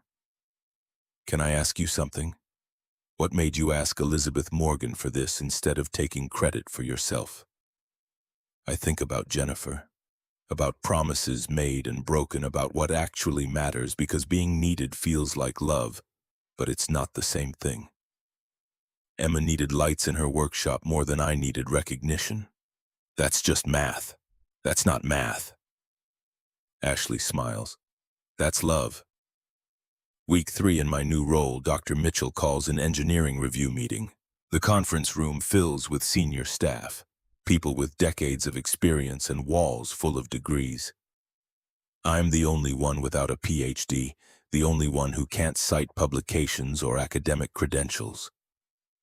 Mitchell stands at the head of the table, projecting the H6 fuel efficiency data. 8 months we've been chasing this problem. 8 months of diagnostic dead ends and theoretical models that don't match real-world performance. He looks directly at me. Mr. Torres, William mentioned you'd review the issue. Any insights? 12 pairs of eyes turn toward me. The weight of expertise and skepticism feels like physical pressure. It's not in the fuel system.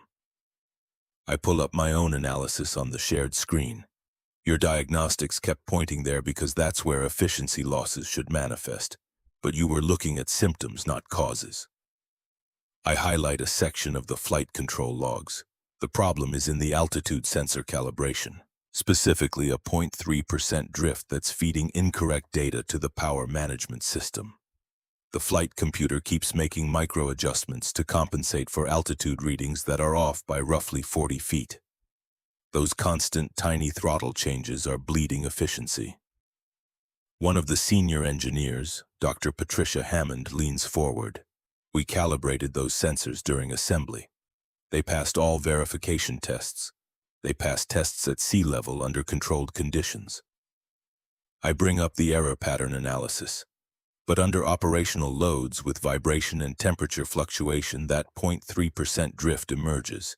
It's cumulative, small enough that your tolerance bands don't flag it. But over a 3-hour flight cycle, it adds up to an 8% efficiency loss. The room goes quiet.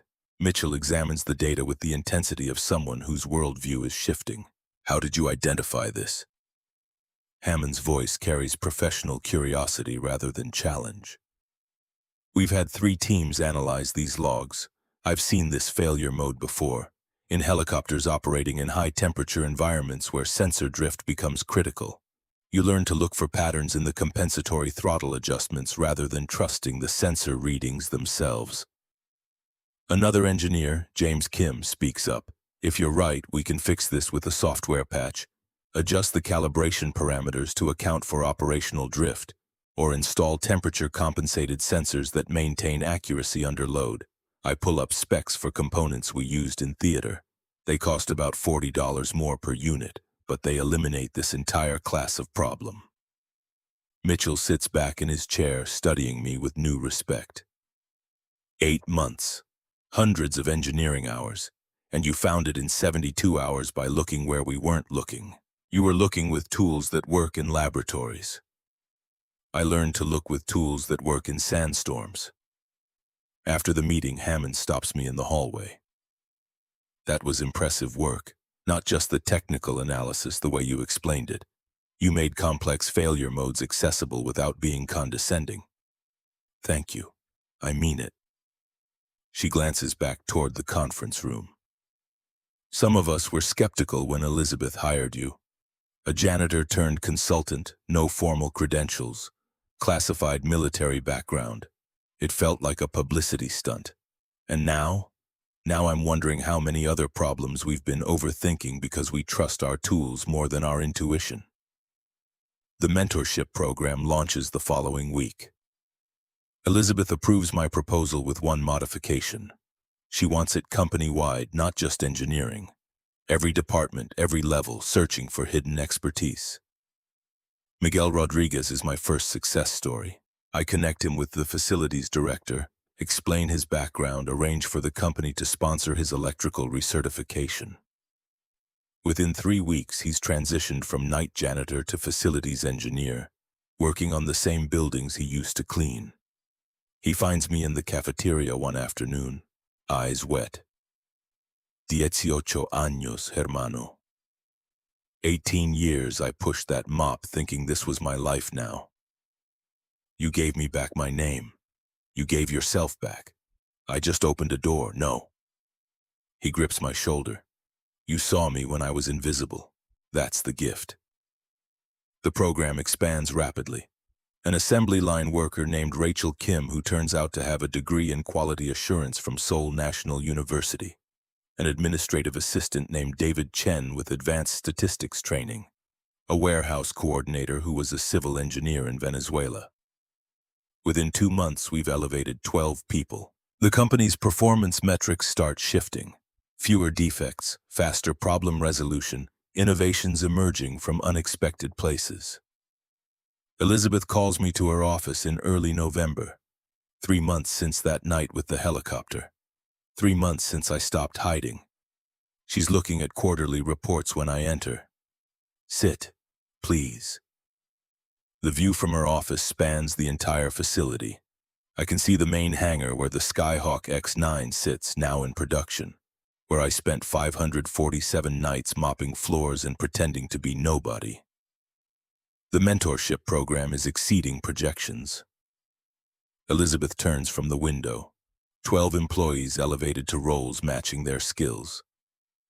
Measurable improvements in quality metrics. Several innovation proposals that could save us millions. And something else. Employee satisfaction scores are up 18% company-wide. People like being seen, they do. She sits across from me rather than behind her desk, a subtle shift in dynamic. The board wants to expand the program, allocate significant funding, make it a core part of our culture. That's good. They also want to make you Director of Engineering Operations. Full-time position, complete autonomy over your schedule, $180,000 annually. You'd oversee not just the mentorship program but all engineering operations across our divisions. The number staggers me. 6 times what I made as a janitor. Enough to give Emma everything she needs and more. I can't. The words surprise us both. Elizabeth's expression doesn't change, but something tightens around her eyes. Can't or won't. Both. I chose 20 hours a week specifically so I could be present for Emma. This would require 50, 60 hours, late nights, weekend work, travel. I'd become the person I swore I wouldn't be. We could structure it.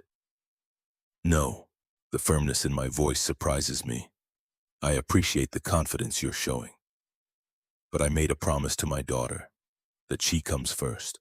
Always. A bigger title doesn't change that math. Elizabeth nods slowly. I respect that. Though I have to ask, when does being present for Emma mean limiting what you could accomplish? When does protecting her from your absence mean she doesn't see what you're capable of? The question lands like a blade. Maybe when she's older, when she doesn't need me picking her up from school every day. But right now, she's 7. She's already lost her mother. She's not losing her father to ambition disguised as opportunity. All right. Elizabeth stands, signaling the meeting's end. The offer stands if circumstances change, but Michael, you're valuable here, not just for what you do, but for how you do it. Don't underestimate that.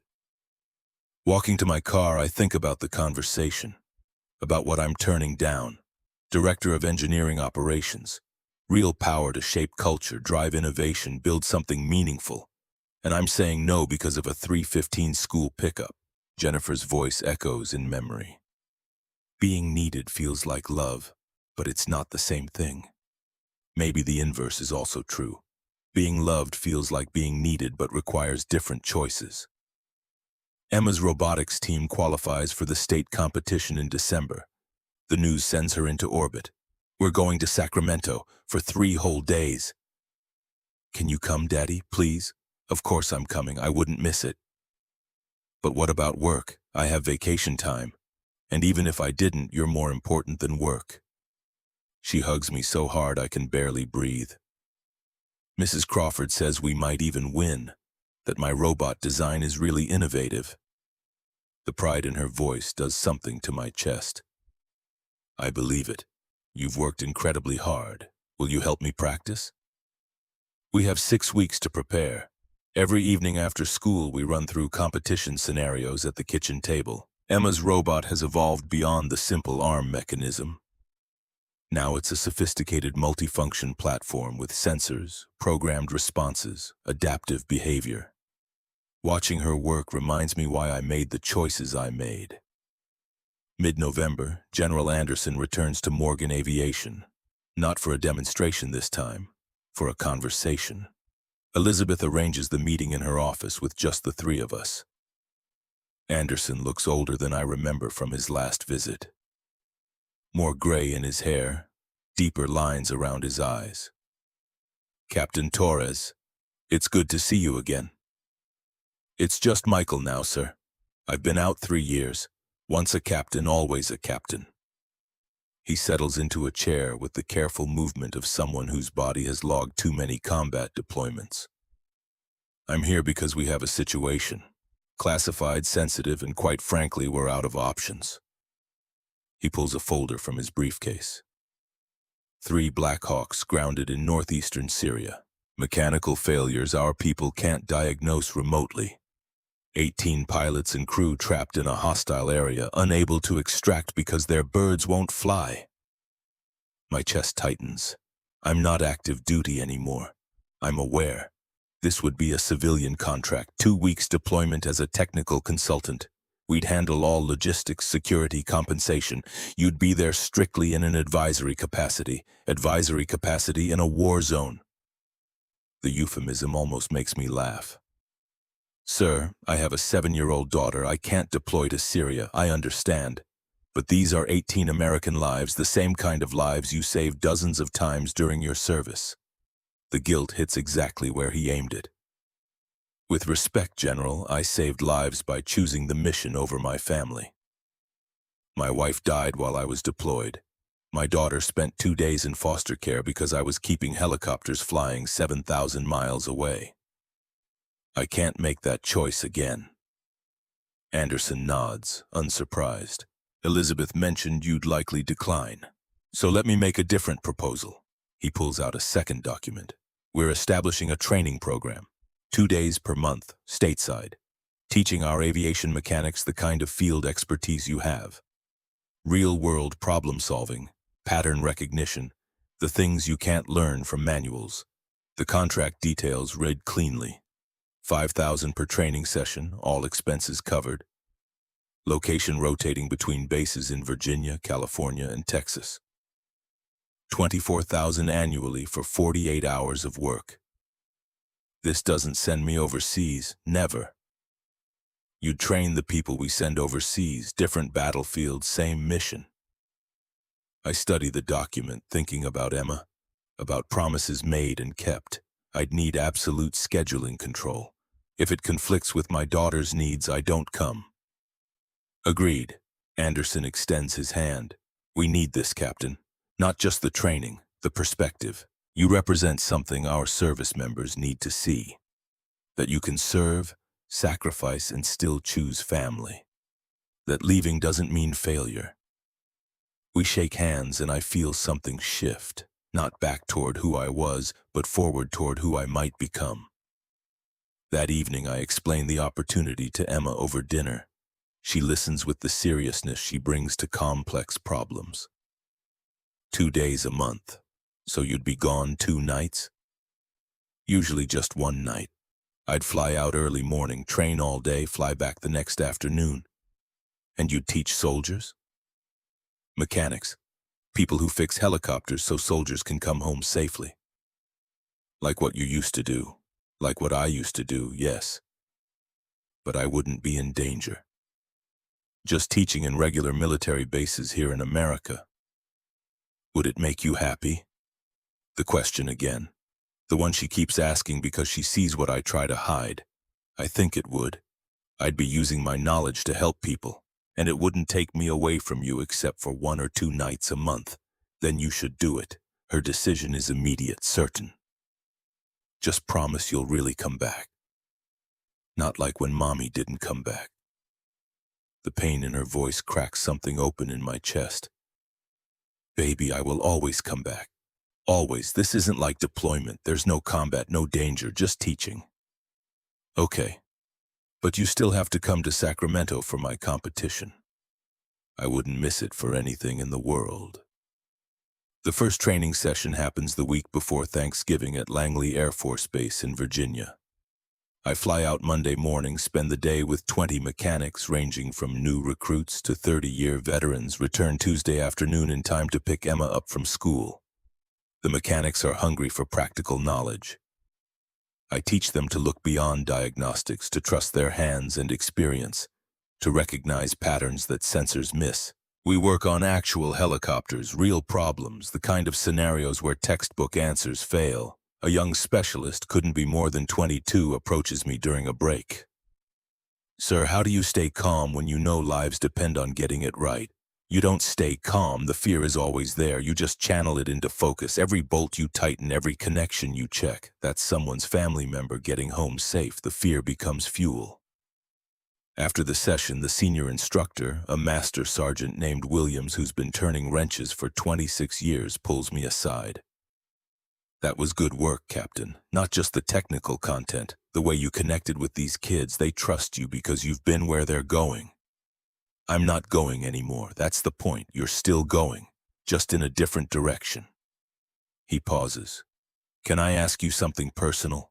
Go ahead. Why'd you leave? You were clearly good at this. Made Captain Young, earned decorations, saved lives. Then you just walked away. My wife died while I was deployed. My daughter needed me more than the helicopters did. Williams nods slowly. My wife left me after my 3rd deployment. Said I loved the service more than her. Took our son. I didn't understand it then. Thought she was being selfish, not seeing the bigger picture. And now? Now my son's 23 and I barely know him. I chose being indispensable over being present. He meets my eyes. You made the right call, Captain. The helicopters keep flying without you. But your daughter, she only gets one father. The state robotics competition in Sacramento arrives the first weekend of December. Emma's team consists of 4 students from Lincoln Elementary, all working with the equipment funded by Morgan Aviation's donation. Ashley Crawford coaches them with fierce dedication. We drive up Friday afternoon, Emma chattering the entire 3 hours about strategy, potential challenges, what the other teams might build. I listen and offer occasional thoughts, but mostly I just absorb her excitement. The competition venue is a converted convention center. Hundreds of students, dozens of teams, energy crackling through the air like electricity. Emma's eyes go wide when she sees the scale of it. This is huge, Daddy. You're ready for it. Her team's robot performs flawlessly through the preliminary rounds Saturday morning. By afternoon, they've advanced to semifinals. Emma's programming handles the autonomous navigation challenges better than teams from much larger, better-funded schools. That evening, we eat pizza in the hotel room while she explains the modifications she wants to make for finals tomorrow. Her hands move constantly, gesturing, sketching ideas on napkins, thinking 3 steps ahead. You love this. The words come out before I can stop them. Building things, solving problems, seeing how pieces fit together, it's the best thing in the world. She looks up at me with absolute certainty. Is that how you feel about helicopters? Sometimes, when I'm solving a problem that matters, when I'm teaching someone something that might save their life. Yes. Then why did you stop? Because you mattered more. and I thought I had to choose between being good at something and being good for you. Do you still think that? I'm learning that maybe the choice isn't that simple. Maybe being good at something, really using my gifts, makes me better for you, not worse. Because I'm not hiding anymore. I'm not pretending to be less than I am. Good. Her simple acceptance floors me. Because I want you to be happy, Daddy, and you seem happier now than you did when you were cleaning. Sunday morning, Emma's team makes finals. They're competing against a team from a private school in Palo Alto with professional-grade equipment and a coach who has a PhD in robotics. The odds are steep. But Emma's design philosophy is different. She's built for adaptability rather than perfection, for problem-solving rather than programmed responses. When one of the course challenges changes at the last minute, her robot adjusts where others fail. The final results take 30 minutes to tabulate. Emma grips my hand so hard my fingers go numb. When the announcer calls second place for her team, she screams with pure joy, not first but close, close enough to prove they belong. Afterward, clutching her silver medal, she finds me in the crowd. We did it, Daddy. We actually did it. You did it, sweetheart. You and your team. I'm so incredibly proud. The private school coach approaches us while Emma celebrates with her teammates. Your daughter has exceptional talent, natural problem-solving ability, and innovative thinking. She pauses. We offer summer programs for advanced students. Full scholarship if she's interested. Emma's at Lincoln Elementary. We're very happy there. I understand. But if you're ever looking for programs that can challenge her at her level, we'd welcome an application. After she leaves, Emma tugs my sleeve. What did she want? To recruit you for their summer program. Do you want me to go? Do you want to go? She thinks about it with characteristic seriousness. No, I like my school. I like Mrs. Crawford, and besides, all my friends are there. Then that's settled. Driving home Sunday afternoon, Emma falls asleep in the passenger seat, medal still clutched in her hand. I think about the coach's offer, about opportunities and choices, about how success opens doors even as it complicates decisions. My phone buzzes with a text from Elizabeth. Congratulations to Emma. I saw the competition results online. Second place from Lincoln Elementary is extraordinary. She gets that problem-solving gift from her father. I don't respond immediately. Instead, I watch Emma sleep and think about gifts. What we inherit, what we choose to develop, what we teach by example. Monday morning, I return to work to find my inbox flooded. The mentorship program has generated a wait list of employees wanting evaluation. The training program with General Anderson has requests from 3 more bases wanting similar sessions. Dr. Mitchell wants my input on another prototype's performance issues. William Carter stops by my desk mid-morning. You're becoming indispensable again. You realize that? The observation lands uncomfortably. I'm just doing my job. Your job was supposed to be 20 hours a week. You're pushing 40 now. He's right. Somewhere in the past month, the boundaries have blurred. Early morning meetings that I tell myself are just quick check-ins. Emails answered at night after Emma's in bed. Weekend hours spent reviewing data because I want problems solved. I need to pull back, maybe. Or maybe you need to reimagine what balance looks like. He leans against my desk. You made a promise to Emma that you'd be present. But being present doesn't mean being diminished. It means being whole, fully engaged in your work and fully engaged with her. Not half present in both places. That's a nice theory. How do you actually do it? You tell me. You're the one who figured out how to be Captain Torres and Michael Torres at the same time. December brings the first snow and an unexpected phone call. The number has a Syrian country code. Against my better judgment, I answer. The voice is familiar. Master Sergeant Roberts, someone I served with in Baghdad. Captain Torres. I got your number from General Anderson. Sorry to call directly, but we've got a situation. I'm not active duty anymore, Roberts, I know. And I'm not asking you to deploy. But these Blackhawks the General mentioned. We got them flying. Barely. And the fix is holding. Barely. We need someone who can review the repair documentation remotely, tell us if we've missed something. Send me the files. That evening, after Emma's asleep, I review the maintenance reports. The mechanics did decent work given their constraints, but there are gaps, places where field expediency created new vulnerabilities. I draft detailed notes, highlighting concerns and recommending reinforcements. Roberts calls back within hours. Captain, this is exactly what we needed. The precision of your analysis, the specific recommendations. You just extended the operational window by weeks. I'm glad I could help. There's something else. His voice drops. I wanted you to know. Word's gotten around about your training program, about what you're teaching stateside mechanics. It's making a difference here. The quality of the people we're getting, their ability to think beyond the manual. That's you. I'm just teaching what I learned. You're teaching people to stay alive. Don't underestimate that. After we hang up, I sit in the dark living room and think about impact. About how helping 18 pilots trapped in Syria doesn't require deploying. About how teaching mechanics in Virginia saves lives in combat zones I'll never see again. You can't save the world by breaking the people who love you. That's not heroism. That's just cowardice in a different uniform.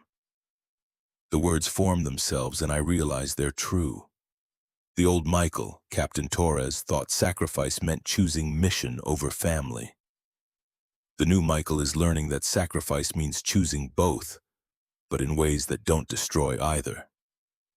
Christmas approaches with the kind of domestic chaos I've come to treasure. Emma wants to decorate everything, bake cookies for Mrs. Wallace, pick the perfect tree.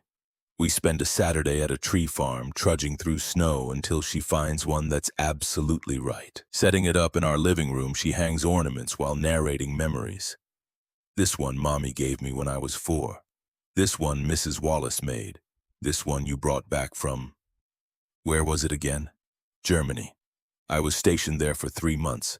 What did you do there? Kept helicopters flying. Same as everywhere. She hangs the ornament carefully. Do you miss it? The traveling? Sometimes I miss feeling essential. Like what I did mattered on a big scale. But what you do now matters too. Right? Yes. Just differently. I kneel to her level. Back then I helped machines fly. Now I help people fly. By teaching them, supporting them, showing them they're not invisible. I like this version better. She hugs me. The old version was never home. The honesty of it hits hard. You're right. The old version thought being needed somewhere else was more important than being needed here. I was wrong. Elizabeth hosts a company holiday party the week before Christmas. The event is formal. Black tie, catered dinner, the whole production. I almost don't attend, but Emma convinces me. You should go, Daddy. Show everyone your fancy work clothes. I don't have fancy work clothes. Then we'll get you some. We spend a Saturday at the mall, Emma helping me select a suit that doesn't make me look like I'm playing dress-up. The salesperson compliments her eye for style and she glows with pride. At the party, I feel awkward among executives and senior engineers, all of them comfortable in this world of networking and professional socializing. But Miguel finds me near the bar, looking sharp in his new facilities engineer uniform. Hermano, you look uncomfortable. I don't belong at these things, neither do I. But here we are anyway. He grins. You know what I learned? Belonging isn't about comfort, it's about contribution. We contribute, therefore we belong. The mentorship program participants gather for a group photo. 12 people who've been elevated from invisible roles to positions matching their expertise. Elizabeth joins us and I see something in her face I haven't seen before. Pride, yes, but also gratitude. Later she finds me alone on the observation deck overlooking the hangar. That program you built, it's changing lives. You funded it. I just had the idea. Ideas are easy. Implementation is hard. You made this happen because you saw people I'd stopped seeing. She pauses. My father would have liked you. He believed in competence over credentials and practical knowledge over academic theory. I wish I could have met him. He'd be proud of what we're building here. This culture where people matter more than their job titles. She turns to face me. Michael, I know you turned down the director position, and I respect that choice, but I want you to know, whenever you're ready, whatever role makes sense for your life with Emma, there's a place for you here. Thank you. That means more than you know. I make it home by 9 p.m. and Emma's still awake, waiting on the couch with Mrs. Wallace. How was the party? Good. Strange. I showed her the photo of the mentorship program participants. But good. You're doing important work, Daddy.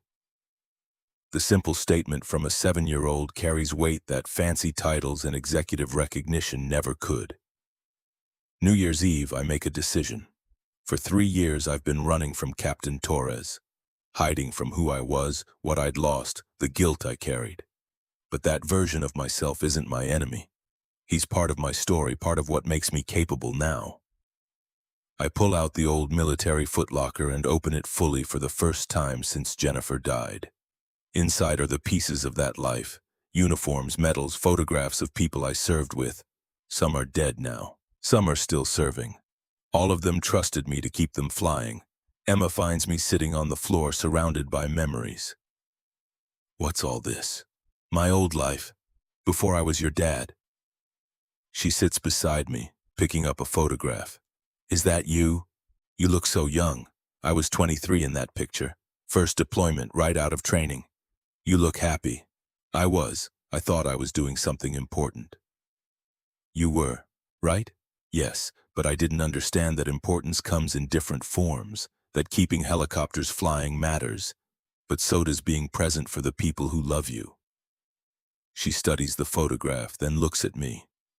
Can you be both now? Important for work and important for me? I'm learning how. It's not about choosing one or the other. It's about being whole, bringing all of myself to both parts of my life. January brings a call from General Anderson. The Syria situation has stabilized. All 3 Black Hawks are operational. The 18 trapped personnel safely extracted. He credits the remote consultation I provided as critical to the mission's success. You saved lives without leaving home, Captain. That's a different kind of service. The words settle into a place I didn't know needed filling. The mentorship program expands beyond Morgan Aviation. 3 other aerospace companies contact Elizabeth, asking if we'd consult on implementing similar initiatives. The training program with General Anderson grows to 6 bases requesting sessions. William Carter corners me in the cafeteria. You're becoming what you tried to avoid, indispensable. I'm becoming useful. That's different, is it?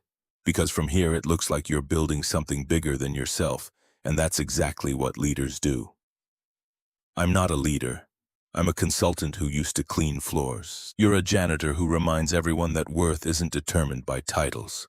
That's revolutionary. February brings Emma's 8th birthday.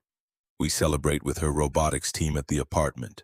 Pizza, cake, and a new advanced programming kit I've saved for. Watching her unwrap it, seeing the pure joy on her face, I understand what Jennifer meant about different kinds of love. Being needed feels temporary. Positions change, skills evolve, someone else can always do the job. But being loved? That's permanent. That's choosing to show up every day, not because you're indispensable, but because you're present. Mrs. Wallace pulls me aside while the kids are playing. You've changed, Michael. Since that night you fixed the helicopter. I stopped hiding. More than that, you remembered who you were before grief told you to be smaller. She pats my arm. Jennifer would be proud, not of the engineering, of the father you've become. The words break something open that's been closed for 3 years. March brings unexpected news. The mentorship program has been so successful that Morgan Aviation's board wants to create a foundation. $5 million over 5 years, funding STEM programs in underfunded schools across the state. Elizabeth asks me to serve on the board of directors. This is beyond my expertise. It's exactly your expertise. You understand what resources mean to students who don't have them. Who better to decide where this money goes? The foundation launches in April with Lincoln Elementary as the pilot program. 50,000 becomes 100,000, enough to serve not just Emma's school but 3 others in the district. Ashley Crawford becomes curriculum director, helping design programs that connect practical engineering to classroom learning. Watching the foundation's impact ripple outward, I think about visibility and invisibility, about how 18 months of hiding led to one night of being seen, which led to changes I never imagined. Emma's robotics team qualifies for nationals in May, competing in Orlando against the best programs in the country. We fly out together, just the 2 of us, and she talks the entire flight about strategy and probability and how many teams use similar servo configurations. At the competition, her team places 7th out of 200, not winning but extraordinary for a program that didn't exist a year ago. More importantly, she's surrounded by other kids who think like her, who see the world as problems waiting to be solved. On the flight home, she falls asleep against my shoulder. I think about the past 9 months, from janitor to consultant to board member to whatever I'm becoming, about promises kept and redefined, about being present in ways that matter. My phone buzzes with an email from General Anderson, a formal request for permanent civilian contractor status, quarterly training sessions, remote consultation as needed, official recognition as a subject matter expert in field aviation engineering. The compensation is substantial. The impact is measurable. The time commitment fits within my boundaries. I accept without hesitation. June brings the end of Emma's 2nd grade year. Her report card is excellent, her teacher's comments glowing. But what strikes me most is the drawing she includes. Our apartment, but bigger, with a door on her room, and 2 stick figures labeled me and Daddy holding hands. Beneath it, she's written in careful letters, "My dad fixes helicopters and helps people. He is really good at both." That weekend, we go apartment hunting, not because we have to. The consultant's salary covers our current place comfortably, but because Emma deserves her own room with a door. Because I can provide that now without sacrificing presence. We find a 2-bedroom in a better neighborhood closer to her school. The 2nd bedroom is small but perfect for an 8-year-old's growing independence. Moving day, Emma directs where everything goes with the same precision she brings to robotics. The first night in the new place, she calls me to her room. "Daddy, I have a real door now." "You do. Can you close it?" "Of course." She tests it, opening and closing it 3 times. "I never had privacy before." "Well, now you do. But my door is always open if you need me." "I know. That's what makes having my own door special. Because I can close it, but I know you're still there." The summer brings a rhythm. 3 days a week at Morgan Aviation, 1 weekend a month training military mechanics, board meetings for the foundation, and the rest of the time with Emma. We take a road trip to the Grand Canyon, spend long afternoons at the community pool, build increasingly complex robots in the kitchen. In August, Elizabeth offers me the director position again. The role has been restructured. Flexible hours, work-from-home options, full autonomy over schedule. 160,000 annually. This time I accept, not because the money matters more or because Emma needs me less, but because I've learned that being present doesn't mean being limited, that I can be fully engaged in meaningful work and fully engaged with my daughter, that being whole means bringing all of myself to every part of my life. The day I start as Director of Engineering Operations, Miguel Rodriguez gives me a card signed by all 12 mentorship program participants. Inside, in Spanish and English, it reads, "Thank you for seeing us when we were invisible." I keep it on my desk as a reminder, not of what I've accomplished, but of what matters. Every person cleaning floors, stocking shelves, doing work that others don't notice, they all have stories. They all deserve to be seen. September brings Emma's first day of 3rd grade. She boards the bus with confidence I didn't have at 8, wearing shoes that fit and carrying a backpack filled with supplies I didn't have to save for. She waves from the window, and I wave back, thinking about the distance we've traveled. That afternoon, picking her up, she's bursting with news. "Daddy," Mrs. Crawford says we're starting an advanced robotics program for students who want to compete at higher levels. She pauses. "But it means staying after school 2 extra days a week. Is that okay?" "Of course it's okay. I'll adjust my schedule. You can do that? I'm the director now. I make the schedule." Her smile could light cities. October brings the first anniversary of that night, the night I fixed Elizabeth Morgan's helicopter and asked for lights instead of recognition. The company marks it by announcing the foundation's expansion, $10 million over 10 years, serving 20 schools across California. Elizabeth gives a speech at the announcement, but halfway through she stops and looks directly at me. "A year ago, someone reminded me what actually matters. Not profit margins or contracts or proving that a machinist's daughter could lead. What matters is using whatever power we have to lift others up, to see people who've been invisible, to remember that competence exists everywhere, not just in corner offices." The applause is generous, but what strikes me is the shift in her tone.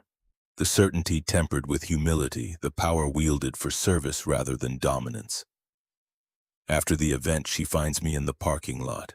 "Thank you, Michael, for that night, for refusing my kiss, for asking for something that mattered. You changed more than my company.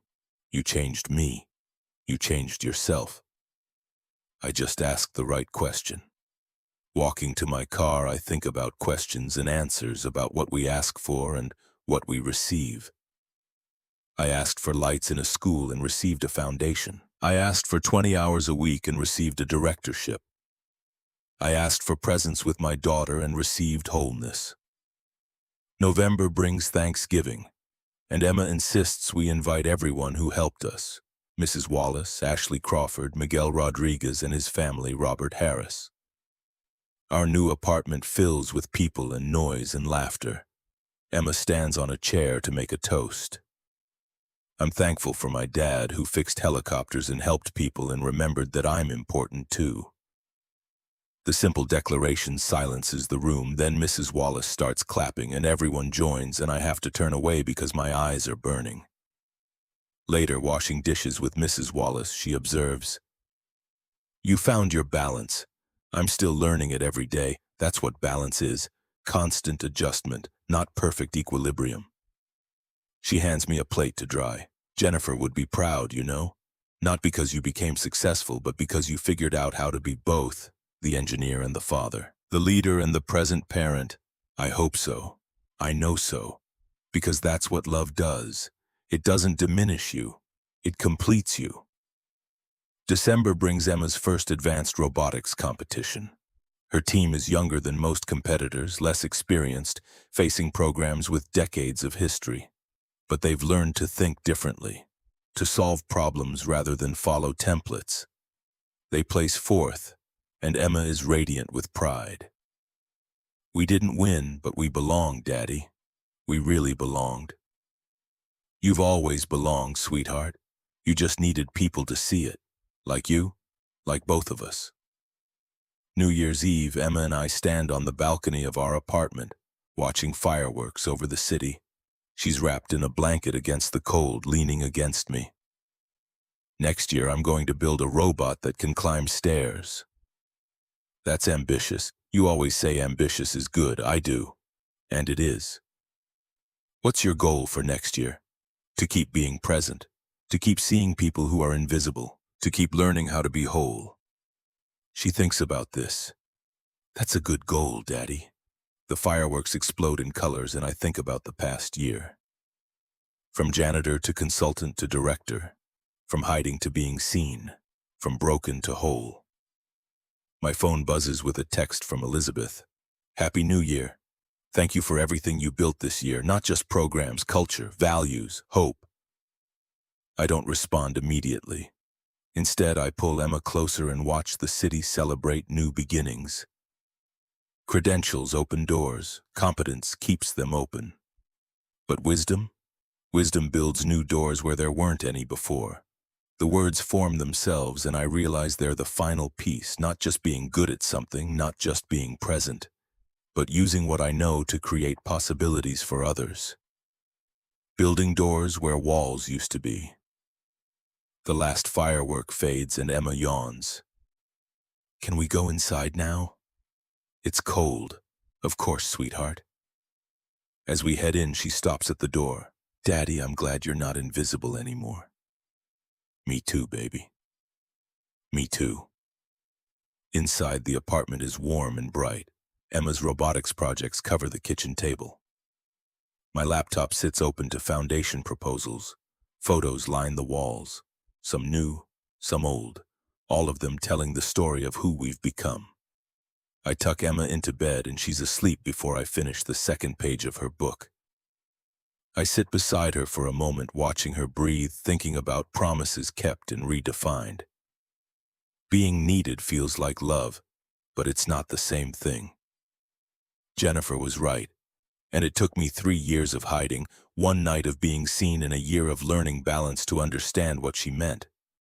Being loved means choosing to show up, not because you're indispensable, not because no one else can do what you do, but because you're present, because you're whole, because you're willing to be seen in your strength and your vulnerability, your competence and your humanity. I close Emma's door, her real door, in her own room, and think about the janitor I was a year ago. Mopping floors and hiding from life, protecting Emma by diminishing myself. Confusing invisibility with safety. That person is gone, not erased but transformed, integrated. The same hands that pushed a mop now guide engineers. The same mind that diagnosed helicopter failures now builds programs that change lives. The same heart that broke when Jennifer died now beats with purpose that honors her memory. Tomorrow I'll go to work and continue building programs, culture, opportunities. I'll pick Emma up from school and help with homework. I'll answer calls from General Anderson's training program and review proposals for the foundation. I'll be present in all of it, not perfectly, not without struggle, but wholly, completely, fully myself in every part of my life. That's not heroism, that's not sacrifice, that's just love, real love, choosing every day to show up for the people and purposes that matter. And that's enough. That's everything.